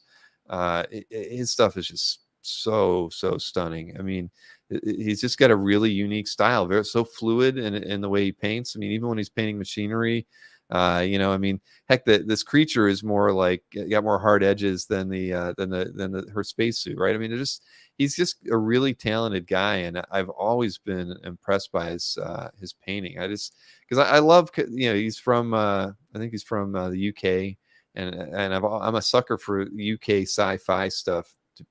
Chris Achilleos, those kinds of artists. But yeah, this is just really, really nice. And I bet you we probably don't have a dozen pieces on the site by Jim Burns, so I couldn't pass it up. Both the faces were so interestingly rendered. Like you immediately want to know what's going on, and he hasn't fallen into the trope of making it like scary or deadly. This is just like some crazy ass stuff that's going on, and let's find out what happens. Yeah, I would read this book in a heartbeat if this was a book cover, right? I mean, if it's a book cover, I'd be like, I want to know what this story is. Yeah, and this painting, I know it's been, because I think I saw this at IX, and probably, and again, the last time I would have seen Jim would have probably been like 2014 or so. I'm just kind of curious. Okay, so if they are all his 81 pieces, yeah, that's probably, that's a lot more than I would have thought are on CAF. But you get the vibe, from his stuff. If we always feature stuff from that Wow Art gallery, where they rep a lot of British painters, as well as a few U.S. artists as well that do book covers and stuff. So I don't know. I've always loved this type of stuff. There's a few artists who I really admire, but Jim's kind of at the top of my list. And Glenn Crane posted this other Jim Burns painting as well this past week, or maybe it's this week, right? When did it go up? The 27th. It went up today. Okay, I thought it went up yesterday. I mean, look at that. I mean, Jim Burns he's absolutely amazing. And this is a current piece. This is 2022. He's just killing it. I mean, and I don't, he's an older gentleman. So I mean, this super, super, super talented. Wow. The foreground on that's where he's put all this amazing detail in, just on the ground. Wow. Yeah, this is great. So I'm so happy to see these pieces on CAF. I'm always blown away by it. But yeah, feel the burn. Thank you, Marcus. But again, a tough week, but lots of good pieces in it, and I don't know how I managed to skip over Jim Burns there. That's disappointing if I would have forgotten. So, Mikhail, man, thank you for getting all blinged out for us tonight and spending I know hours looking at CAF this past week to pick these pieces. It's a chore, but you did a fantastic job. I look forward to when you're open and willing to do another one. Well, thanks for having me, and I always enjoy doing it. And this time it wasn't as expensive as last time either, so that's good. But it's just thrilling to see all this work pop up, and some interesting discussions as well about different elements of the pieces. And so I think everyone's talking about digital art nowadays and the AI generated stuff. It is. It's a hot topic out there right now. Yeah. A lot of people are wondering, when will it make its way into comics? Because one way or another, it probably will. I don't want to think about it, but it's bound to happen one way or another through. I don't have an opinion on it too much. I didn't allow it for Infected by Art submission period though. This I remember you talking about that. Yeah, because I did. I had several artists were really hot about it. It made me think that if I would have accepted digital art, that we probably would, or AI created art, we probably would have run into people boycotting submitting, and I can't have that. So figured best to play it safe this year. Well, it'll be interesting to track and see how it progresses. Very true. Very true. All right. Well, listen, again, Mikhail, we're going to miss you this weekend in Baltimore. Have a great time in Baltimore. I am sad to be missing it. Well, it's my first time. I've literally never been to Baltimore for any reason, so this is my first trip there. I've been all around the area, but never into Baltimore. So, all right. Well, enjoy the rest of your evening. Thank you so much. Have a good weekend, everyone. All right. See you later. Oh man. All right. So that was fun. Mikhail always does a great job picking the artwork, and as does everybody. And I can tell you that next week, because we always do that first Thursdays, right, is when we try to do a first Thursday of the month with a guest selector. And Larry Tan will be doing the art picks next week as well. So, and then Chris will be back. And I don't think I've got anybody lined up after Larry. So, you know, if you're open and interested to doing some guest picks, it's a bit of work, but we'd love to have you on. So just shoot me an email and let me know what you think. And if you can squeeze it into your schedule, I mean, you know, trust me, we would love to have you on there. It's always good to get different perspectives, as we've talked about. And hey, you know, before I leave, I should probably throw that one link in there one last time to the Sketch Op, so anybody who's coming in here late can get it. I will be posting publicly for everybody tomorrow afternoon the link to that as well. So anybody who's in here tonight can get in on it, and otherwise it's open to the public. So thanks for tuning in. As always, I've got to actually finish packing. I've got my suitcase over there, so I've got to get a few more things together and get my butt out of here in the morning. So I'm looking forward to going to Baltimore. Please look me up. I mean, I don't know if I'll have a lot of time tomorrow, but I will definitely be on the show floor most of Saturday. So, you know, I look forward to, you know, I'm bringing some trading cards to give away. I don't have many left. I got about 100 left. So as Anthony knows, we're going to be printing up some more very soon so that we've got more to give away. And we are coming close to the 100th episode too. I don't know what we've got a few plans for fun stuff for Dueling Dealers with that when we get to the 100th episode. But I know we probably need to get some more cards out there. But at any rate, I'm calling it a night. And for those of you going to Baltimore, I look forward to hanging out with you very soon. And outside of that, I will be back next week. And of course, don't forget, we have the amateur match or Jordan as a straight art drop happening on the 1st after we had to cancel their battle.